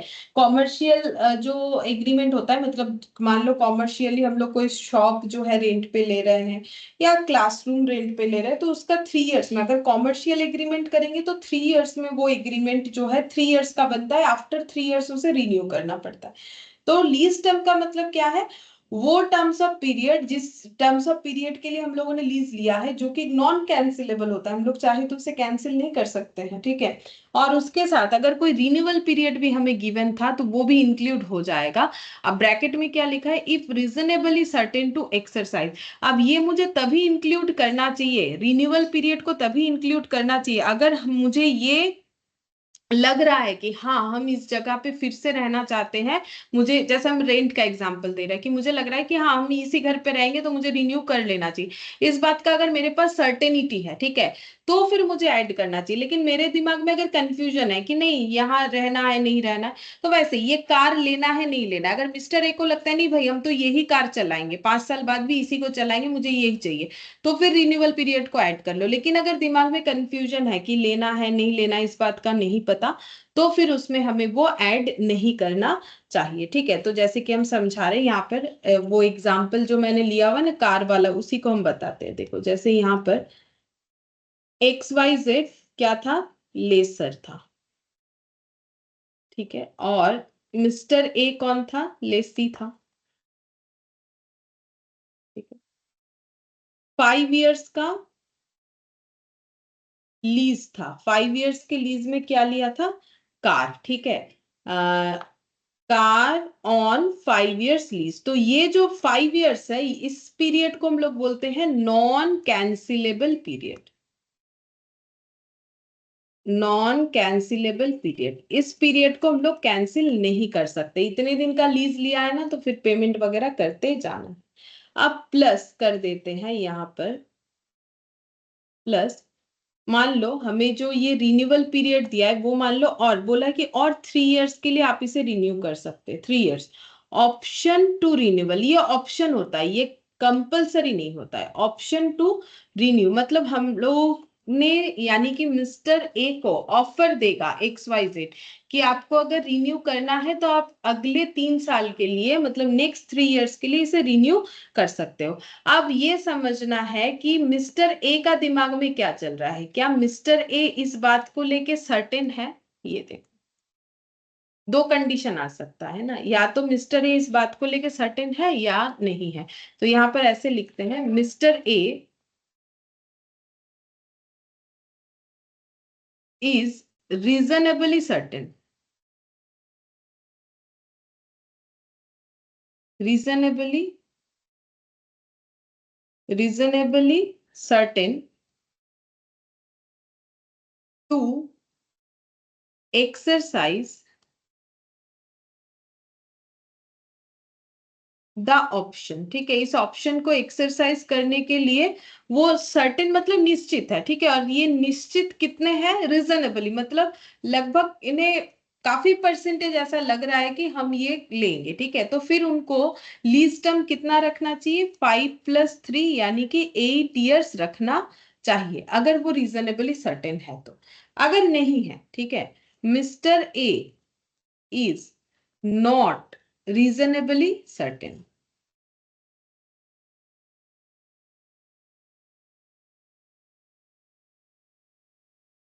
To exercise the option. Option को एक्सरसाइज करने के लिए अगर मिस्टर ए रीजनेबली सर्टेन नहीं है, ठीक है, तो उनको अपना जो लीज टर्म है वो कितना रखना चाहिए, फिर वो 5 इयर्स ही रखना चाहिए। तो सिंपल एक बात है, लीज टर्म जो होगा उसमें अगर रिन्यूअल का ऑप्शन होगा और रिन्यू करवाने के लिए अगर हम लोग सर्टेन है रीजनेबली तो फिर वो पीरियड भी ऐड कर दो, अगर नहीं है तो वो पीरियड ऐड मत करो। ठीक है, तब ऐसे ही रहेगा। ये हो गया। ठीक है, तो इसमें मुझे नहीं लगता है अभी तक हमें कुछ भी ऐसा पढ़ा जो समझ में नहीं आए। ठीक है, अच्छा, अब पॉइंट बी हम लोग क्या पढ़ेंगे, अब पढ़ेंगे लीज पेमेंट्स या लीज रेंटल या मिनिमम लीज पेमेंट क्या होता है। पॉइंट बी, अब हम लोग पढ़ेंगे लीज पेमेंट, क्योंकि हम लोग क्या पढ़ रहे हैं, इंपॉर्टेंट टर्म्स। तो मैंने बोला ना, जो मैंने डेफिनेशन लिखवा है उसी से इंपॉर्टेंट टर्म्स पढ़ना है। पहले पढ़ा लीज टर्म्स, अब पढ़ेंगे ये वाला लीज पेमेंट्स और लीज रेंटल्स भी बोला जाता है, मैंने पहले ही लिखवाया है। देखो, और क्या बोलते हैं, मिनिमम मिनिमम लीज पेमेंट। ठीक है, अब ये मिनिमम क्यों बोलते हैं वो भी समझ में आएगा धीरे धीरे। ठीक है, मिनिमम लीज पेमेंट, तो देखो, तो ये पेज खत्म हो गया। ठीक है, तो देखो यहाँ पर हम लोग दो पार्टी का बुक्स बनाएंगे। दो पार्टी होता है लेसर और लेसी। ठीक है, क्योंकि एक के लिए पेमेंट है और एक के लिए रिसिप्ट है। ठीक है, उस हिसाब से तो अगर देखो हम लोग का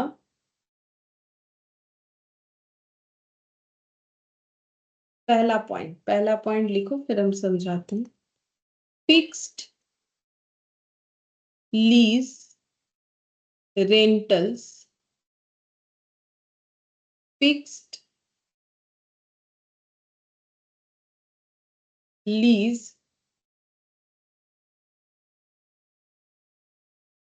रेंटल्स। ठीक है, तो देखो, एक तो लीज रेंटल्स जो है लेसर के लिए क्या हो जाएगा, इनकम, और लेसी के लिए क्या हो जाएगा, लेसी के लिए हो जाएगा हम लोग का एक्सपेंस। ठीक है, तो यहाँ पर देखो, जैसे कि इसको हम एक एग्जांपल से समझाते हैं। फिक्स्ड लीज रेंटल का मतलब क्या होता है, दोनों के बुक्स में लिखा, अब यहाँ पर हम एक एग्जांपल देंगे तो हम नेक्स्ट पेज में समझाते हैं। ठीक है, तो यहाँ ना 3-4 पॉइंट लिखना पड़ेगा, पहले लिखवा दे उसके बाद जो है हम एग्जाम्पल दे देंगे। ठीक है, ये सभी पॉइंट हम लोग समझ लेंगे, पहले इसके नीचे नीचे टोटल 3 पॉइंट लिखना है, लिख लेते फिर हम समझाते।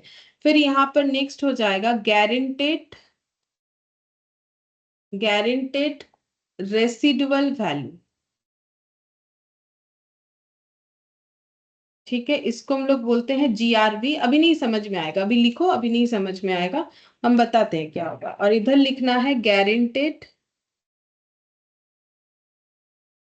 Residual value, GRV। ठीक है, और इसके नीचे लिखो GRV गिवन बाय लेसी। यहाँ पर GRV गिवन बाय लेसी, ठीक है। और यहां पर लिखना है GRV given by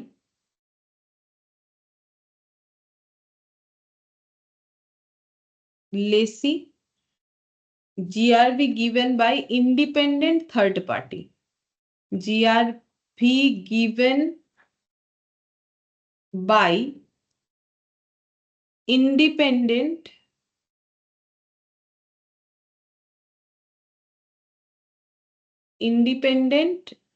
third party. क्या है हम बताते हैं क्या होता है, ठीक है। और एक पॉइंट लिखो फिर उसके बाद बताते। पहले मैंने लिखा है फिक्स लीज रेंटल दोनों साइड, फिर दोनों साइड लिखा है GRV यानी गारंटेड रेसिडुअल वैल्यू, ठीक है। एक के इधर लिखा है GRV गिवन बाय लेसी, इधर भी सेम चीज ही लिखना है GRV गिवन बाय लेसी, ठीक है। और यहाँ पर उसके साथ और एक पॉइंट ऐड ऑन करना है GRV given by independent third party. क्या होता है हम लोग समझेंगे, और थर्ड पॉइंट लिखो फिर हम लोग देखते हैं ये सारे चीजों का मतलब क्या होता है। तो थर्ड पॉइंट, ठीक है। थर्ड पॉइंट में लिखो रिन्यूअल ऑप्शन, इधर वाले कॉलम में मतलब लेसर के कॉलम में लिखना है, ठीक है। रिन्यूअल ऑप्शन और purchase option payment, purchase option payment, और इधर लिखना है रिन्यूअल ऑप्शन और purchase option payment.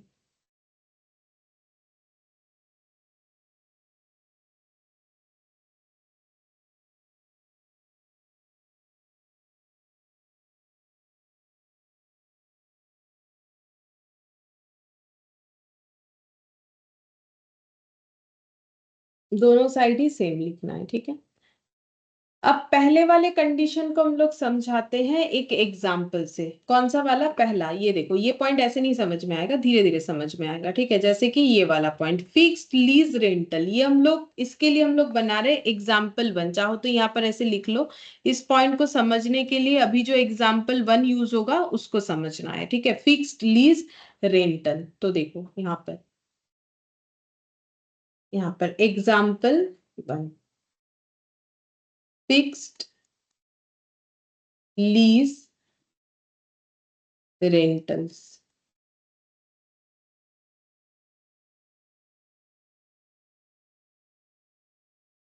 XYZ give XYZ gave car on lease to Mr. A for,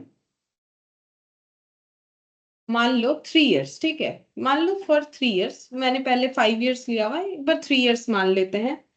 rental every year whereas follows,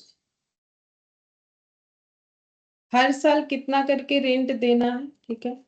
तो ईयर 1 2 3, 3 साल के लिए लिया है मान लो। और लीज रेंटल, तो लीज रेंटल मैंने कितना लिया था, 5,000 पर एनम, तो मान लेते वही है, ठीक है। 5,000, 5,000, 5,000, ठीक है। ये हो गया पर एनम करके, ठीक है।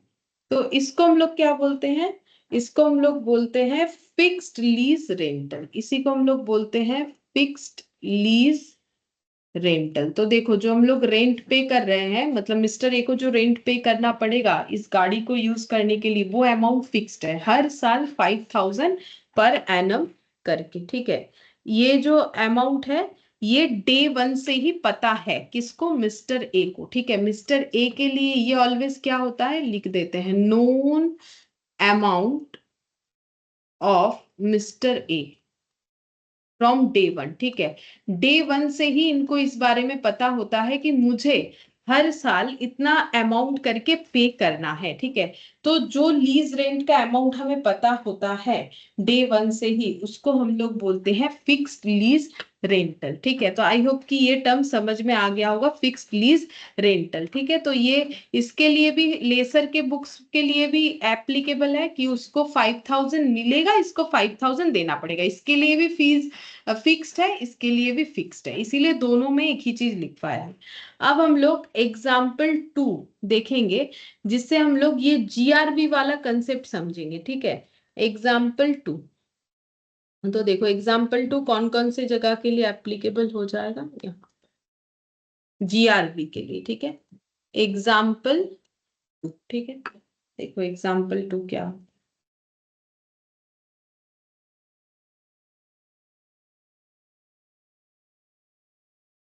एग्जाम्पल 2 में लिखेंगे जीआरबी,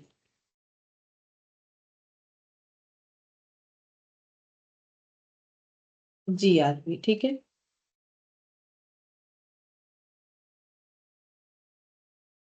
अब देखो यहाँ पर एग्जाम्पल,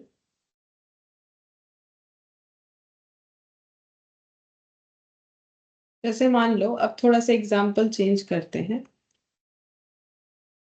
अब मान लो mister A gives car on lease to mister B for ₹6,000 per annum for 3 years, ठीक है। तो अभी मिस्टर ए कौन बन गए, लेसर, ठीक है। मिस्टर बी कौन है, लेसी, ठीक है। अच्छा, अब यहाँ पर देखो मिस्टर ए ने कंडीशन लगाया, क्या लगाया, बोला कि गारंटेड रेसिडुअल, ये देखो guarantee for a residual value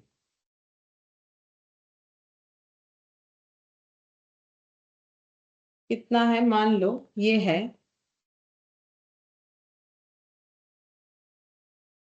ये मान लो है 1,000 at the rate of, eight the and, at the rate नहीं, एट द एंड लिखेंगे, ठीक है। Eight the end of third year, ठीक है। मतलब यहाँ पर क्या हुआ, ये क्यों किया जाता है वो भी लिखते हैं, टू एंश्योर प्रॉपर यूसेज, ठीक है। तो यहाँ पर मैंने थोड़ा सा एग्जाम्पल बदला, ठीक है। मिस्टर ए ने एक कार जो है वो लीज पे दिया है मिस्टर बी को, जिसका लीज वैल्यू है 6,000 पर एनम 3 years के लिए, ठीक है। अब इन्होंने ये चाहो तो इसको थोड़ा चेंज कर सकते हो, इसको 3,000 कर लेते, ठीक है। एक ही बात है, उससे कोई फर्क नहीं पड़ेगा। अब मिस्टर ए ने जब लीज दिया था तब एक कंडीशन लगाया था, क्या कंडीशन लगाया था, कि आप मुझे लीज रेंट दो 6,000 पर एनम करके फॉर 3 years, लेकिन आफ्टर 3 years जब ये लीज एग्रीमेंट खत्म हो जाएगा तो आपको मुझे कितना उस गाड़ी का वैल्यू दिखाना पड़ेगा, 3,000 उस गाड़ी का वैल्यू होना चाहिए, ठीक है। अगर नहीं होता है तो मिस्टर बी को, मिस्टर ए को 3,000 देना पड़ेगा, ठीक है। ऐसा क्यों किया जाता है, ताकि लेसी जो है उस प्रॉपर्टी को प्रॉपरली यूज करे, ठीक है, उसे मिसयूज ना करे। तो इसीलिए उन्होंने कंडीशन लगा दिया कि आपको ये गाड़ी का वैल्यू मुझे 3,000 दिखाना ही पड़ेगा, मतलब 3,000 वाला कंडीशन रहना चाहिए गाड़ी का, ठीक है। तो यहाँ पर देखो लीज रेंट, मतलब कंडीशन कैसे होगा, लीज रेंट यहाँ पर लिखते हैं ईयर, ठीक है। यहाँ पर लिखते हैं लीज रेंट, ठीक है, 1, 2, 3, ठीक है। पहले साल कितना, पहले साल वही 6,000, फिर उसके बाद कितना 6,000, फिर उसके बाद कितना 6,000, प्लस यहाँ पर होना चाहिए 3,000, 3000, ठीक है। मतलब ये लीज रेंट, और अगर बाई चांस जो है गाड़ी का वैल्यू, रेसिडुअल वैल्यू 3000 नहीं दिखा, तो फिर उनको, मतलब मिस्टर बी को मिस्टर ए को 3000 देना पड़ेगा, ठीक है। ये जो वैल्यू आया ना, इसी को हम लोग बोलते हैं GRV, guarantee for a residual value, ठीक है। Guarantee for a residual value इसे बोलते हैं। तो गारंटी ले लिया गया है रेसिडुअल वैल्यू का। अब देखो यहाँ पर GAV का मतलब समझ में आ जाएगा, देखो क्या लिखा हुआ है। फिक्स्ड है यहाँ पर गारंटेड रेसिडुअल वैल्यू, तो गारंटेड रेसिडुअल वैल्यू जो है वो हम लोग का, देखो गारंटेड रेसिडुअल वैल्यू जो है वो लेसर के लिए भी एप्लीकेबल हो रहा है, लेसी के लिए भी एप्लीकेबल हो रहा है, ठीक है। तो ये एग्जाम्पल 2 से हमें समझ में आ रहा है कि GRV क्या होता है। फिर GRV given by independent third party, ये कैसा चीज होता है वो देखते हैं, ठीक है। GRP given by independent third party, यहाँ पर GRV गारंटी जो है वो किसने दिया है, वो लेसी ने दिया है। मतलब लेसी को पेमेंट करना पड़ेगा ना, अगर वो कंडीशन को फुलफिल नहीं कर पाए। लेकिन थर्ड पार्टी वाला कंडीशन कब आता है वो देखो, उसके लिए हम लोग लेते हैं एक दूसरा एग्जाम्पल, ठीक है। एग्जाम्पल 3, ठीक है। उस पे हम लोग देखेंगे कि थर्ड पार्टी का एग्जाम्पल जो है वो कैसे होगा, ठीक है। यहाँ पर देखो एक से, हाँ, मान लो mobile purchased by mister A from, मान लो amazon, ठीक है। amazon से मान लो मिस्टर ए ने एक मोबाइल परचेस किया है, ठीक है। अब उन्होंने परचेस करने के बाद क्या किया, gave and gave it to mister D, ठीक है, मिस्टर डी को दे दिया। तो इसका मतलब मोबाइल परचेस किया, परचेस करने के बाद मिस्टर ए ने उस मोबाइल को मिस्टर डी को दे दिया। तो मिस्टर ए कौन बन गए, लेसर, ठीक है, और मिस्टर डी कौन बन गए, लेसी, ठीक है। अच्छा, अब कैसे दिया है, लीज पे दिया है, ठीक है। ऐसा कोई बेचा नहीं है, लीज पे दिया है, ठीक है। अच्छा, अब देखो यहाँ पर ये जो amazon है, इन्होंने एक ऑफर दिया था, ठीक है। इन्होंने क्या दिया था, एक ऑफर। जब ये मोबाइल बेचा था ना, तो amazon ने किसको बेचा है, मिस्टर ए को बेचा है। तो मिस्टर ए को एक ऑफर दिया था, क्या दिया था, ऑफर कुछ ऐसा था, आफ्टर 3 years amazon will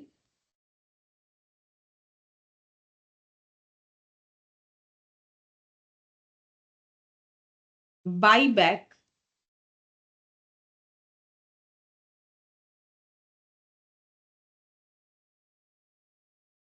18, मान लो 10,000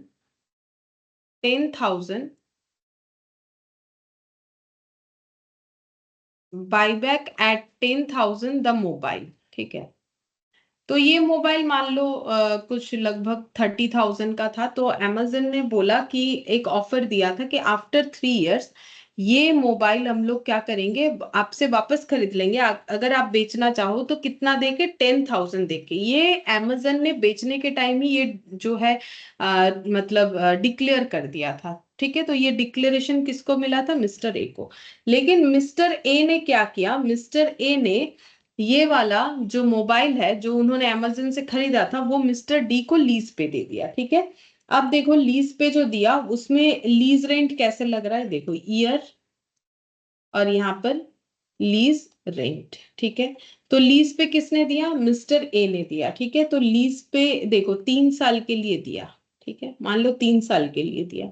तो अब लीज रेंट है मान लो 3,000 और 3,000, ठीक है। अच्छा, अब देखो ये जो मिस्टर डी है, ठीक है, इन्होंने कोई जो है GRV प्रॉमिस नहीं किया है। तो no GRV promised by mister D, यानी कि लेसी, ठीक है। तो मिस्टर डी ने कोई GRV प्रॉमिस नहीं किया है, ठीक है। तो जीआरबी प्रॉमिस किसके तरफ से हुआ है?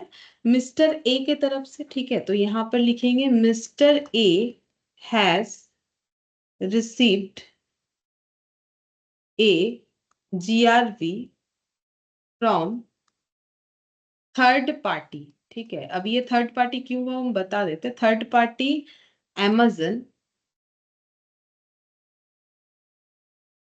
and not from Lacey, not from Lacey। समझाते हैं, देखो फिर से एक बार। तो यहाँ पर जो स्टोरी था वो कैसा था कि मिस्टर ए ने एक मोबाइल परचेज किया था, ठीक है। मोबाइल परचेज मान लेते हैं कितने का, यहाँ पर लिख देते हैं फॉर रुपीज मान लो 30,000 का, ठीक है। और Amazon ने बेचते टाइम एक ऑफर दिया था कि 3 साल बाद वो 10,000 रुपए से ये मोबाइल खरीद लेगी अगर मिस्टर ए बेचना चाहे तो। अब in the mean time mister A ने अपने मोबाइल को लीज पे दे दिया 3 इयर्स के लिए मिस्टर डी को, ठीक है। तो अब लेसर और लेसी वाला जो है कंडीशन बन जाता है मिस्टर ए और मिस्टर डी के बीच में, लेकिन ए और Amazon के बीच में ऐसा कुछ नहीं, क्योंकि उन्होंने परचेस किया, इन्होंने सेल किया। मिस्टर ए और Amazon के बीच में जो कंडीशन है वो हम लोग का कैसा हो रहा है, सेलर परचेसर का। अब लेसी और लेसर वाला रिलेशन किस पे बिल्डअप हुआ, मिस्टर ए और मिस्टर डी पे, ठीक है। तो अब लीज रेंट 3,000 करके है। अब अब देखो गारंटेड रेसिडुअल वैल्यू किसके ऊपर एप्लीकेबल होगा, Amazon और मिस्टर ए, ठीक है। तो वही बोल रहा है mister A has received a GRV from third party Amazon and not from lessee, ठीक है। तो नॉर्मली जीआरबी किससे लेता है, लेसर लेसी से लेता है। मतलब जीआरबी का गारंटी लेना मतलब गारंटेड रेसिडुअल वैल्यू तो डी से लेना चाहिए था कि भाई आप इस एसेट को प्रॉपरली यूज करो, नहीं करोगे तो फिर क्या होगा, क्योंकि हम तो लीज पे दे रहे हैं, मेरा एसेट खराब हो सकता है। तो वो जीआरबी लगा देते हैं कि आप इस एसेट को प्रॉपर यूज करो। इस वजह से हम लोग चाहते हैं कि आप 3 साल बाद जब इसे लौटाओगे तो इसका वैल्यू कम से कम इतना होना चाहिए, ठीक है। तो वही चीज बोल रहा है कि डी जो है, क्योंकि एसेट तो यूज करने वाला डी है, जबकि Amazon तो ए को बेचा है। तो वही बोल रहा है मिस्टर ए को जो जीआरबी का गारंटी मिला है वो किससे मिला है, वो उसके लेसी यानी डी से नहीं मिला, थर्ड पार्टी Amazon से मिला है, ठीक है। तो यहाँ पर वही चीज हो गया। ये जो है ना, ये मेरा एग्जाम्पल 3 से समझ में आ जाएगा। एग्जाम्पल जो 3 वाला मैंने बताया कि GRP given by independent third party, कभी कभी जीआरपी जो है वो थर्ड पार्टी भी देता है, ठीक है। तो ये कंडीशन हो सकता है। अच्छा, अब हम लोग इसके बाद का एक है point, renewal option, purchase option, payment, ठीक है, या फिर रिन्यूअल ऑप्शन और परचेज ऑप्शन पेमेंट, इसका मतलब क्या होता है। तो देखो एग्जाम्पल नंबर 4,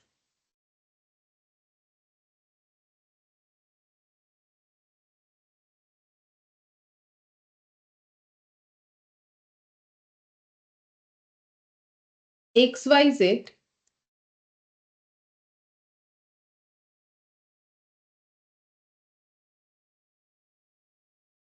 देखो बोल रहा है XYZ gave a car on lease to Mr. A for 5 years at the rate of 5,000 per annum, मतलब हर साल 5,000 पर एनम पे दिया है, ठीक है, लीज पे। XYZ also gave an option, also gave an option to renew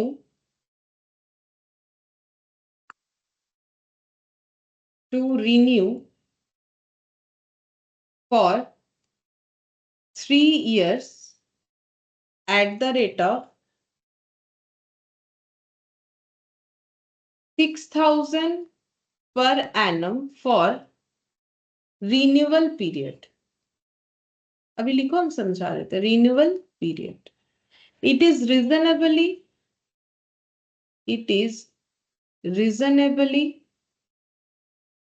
certain that renewal option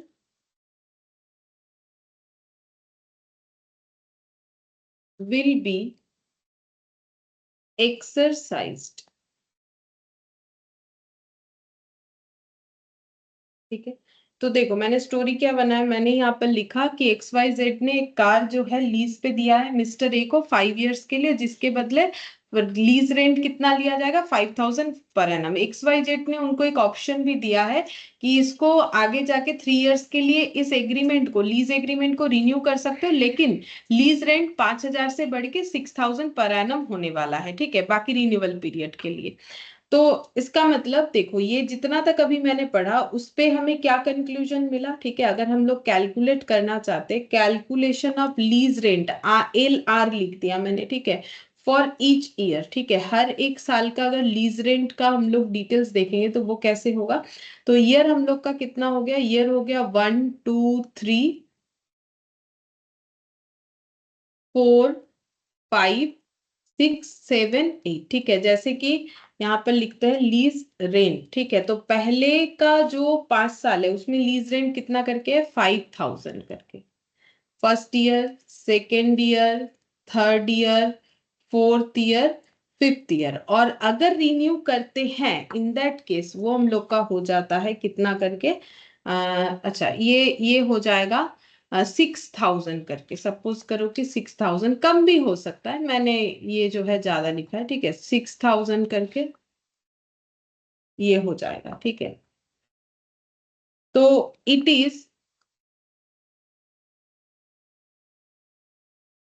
part of lease rental. इसे हम लोग लीज रेंटल का पार्ट तभी करेंगे if it is reasonably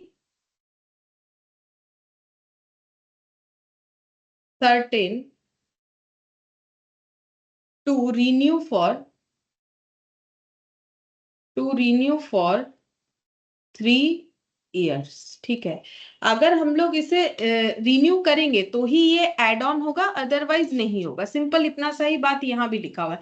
it is reasonably certain that renewal option will be exercised. अगर mister A को लग रहा है कि हाँ हम फ्यूचर में इसे रिन्यू करेंगे, ठीक है, तो ही इनको क्या करना चाहिए, उसे लीज रेंट का पार्ट करना चाहिए, अदरवाइज उसे लीज रेंट का पार्ट नहीं करना चाहिए। यही चीज बोला है। ठीक है, तो यहाँ पर जो लास्ट पॉइंट था वो क्या था, रिन्यूअल ऑप्शन अगर हमारे पास है या फिर अच्छा ये रिन्यूअल ऑप्शन के लिए मैंने एग्जांपल दिया। ठीक है, परचेज ऑप्शन वाला हम बात कर रहे हैं।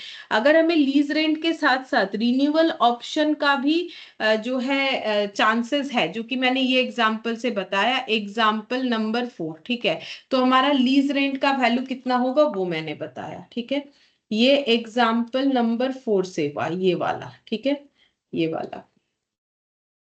और एक देंगे एग्जाम्पल नंबर 5। ठीक है, और एक एग्जाम्पल देंगे जहां परचेज ऑप्शन रह सकता है। एग्जाम्पल नंबर 5 देने से ये वाला पॉइंट हम लोग का फुल्ली कंप्लीट होगा। अब एग्जाम्पल नंबर 5 देखो क्या होगा।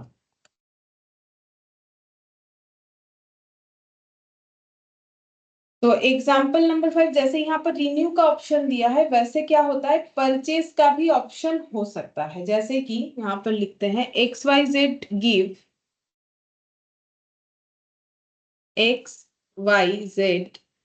give car on lease to Mr. A for 5 years for 5,000 per annum lease rent पे। XYZ also gave an option to purchase the car at the end of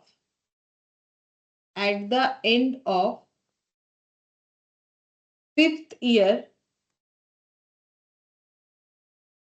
for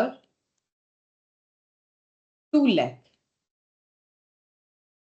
ठीक है, उन्होंने एक ऑप्शन भी दिया है कि फिफ्थ ईयर के एंड में आप चाहो तो ये गाड़ी 2 लाख से खरीद सकते हो। ठीक है, अब ऑप्शन तो दिया गया है, अब जो लेसी है उनके दिमाग में दो चीज आएगा, ठीक है। इससे इनके दिमाग में दो चीज होगा, या तो वो रीजनेबली सर्टेन होंगे कि हाँ खरीदना है, या तो नहीं होंगे, ठीक है। तो यहाँ पर लिखेंगे mister A is reasonably certain to exercise the purchase option, ठीक है। ये रीजनेबली सर्टेन है कि हाँ मुझे ये ऑप्शन जो है अवेल करना है। या फिर मिस्टर ए इज नॉट, दो ही चीज हो सकता है, या तो उन्हें खरीदना है या तो नहीं। Not reasonably certain to exercise the purchase option.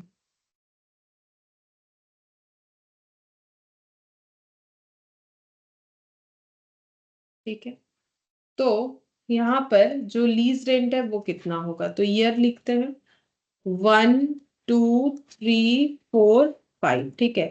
तो लीज रेंट कितना था, देखो लीज रेंट था 5000 पर एनम करके, तो पहले साल देना पड़ेगा 5000, उसके बाद भी देना पड़ेगा 5000, फिर 5000, फिर 5000, क्योंकि ये तो नॉन कैंसिलेबल होता है।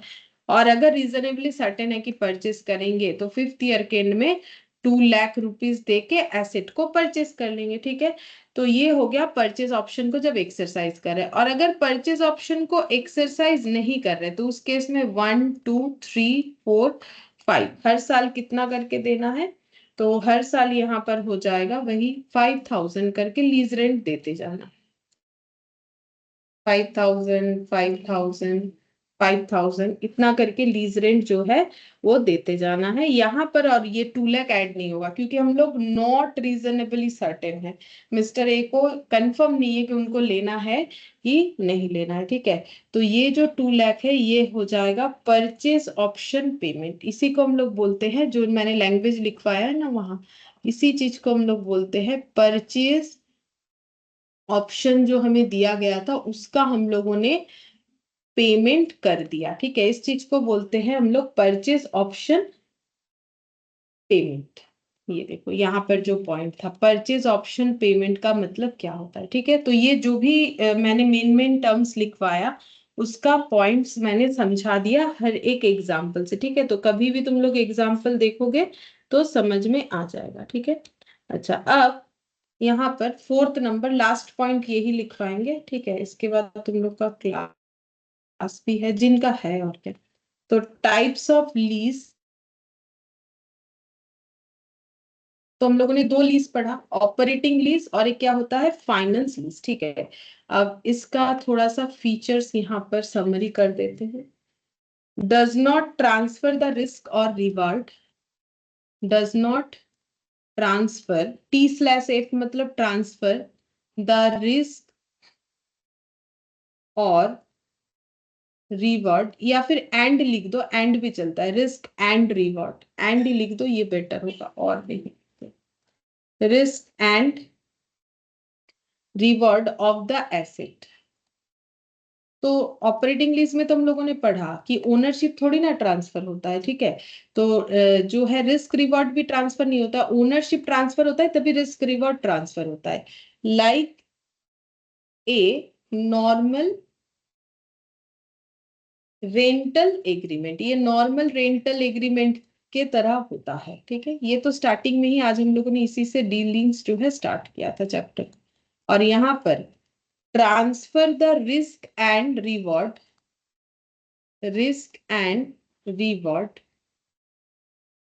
ऑफ द एसेट, ठीक है। यहाँ पर हम लोग एसेट को बेच देते हैं ना। फाइनेंस लीज क्या होता है, हम लोग रेंटल जो एक मतलब रेंटल जो सिस्टम है वो चलते रहता है, लेकिन लास्ट में जाके एसेट जो है वो हम लोग बेच देते हैं, ठीक है। लाइक ए लोन एग्रीमेंट, जैसे ईएमआई वगैरह होता है, ठीक है, वैसे, ठीक है। यहाँ पर लोन एग्रीमेंट मतलब लोन में कुछ चीज खरीदा फिर उसका ईएमआई पे करते जाएंगे, और जब पे करना मतलब जब हमारा ईएमआई का टर्म्स कंडीशन कंप्लीट हो जाएगा तो वो एसेट हम लोग का हो जाएगा, वो होता है फाइनेंस लीज। ठीक है, और ये होता है हम लोगों का ऑपरेटिंग लीज जो हम लोगों ने आज पढ़ा था। ठीक है, अब नेक्स्ट जो है 5th नंबर लिख के रखते हैं, नहीं करवाएंगे अभी इस, ये होता है इंडिकेशन, इंडिकेटर्स, इंडिकेटर्स,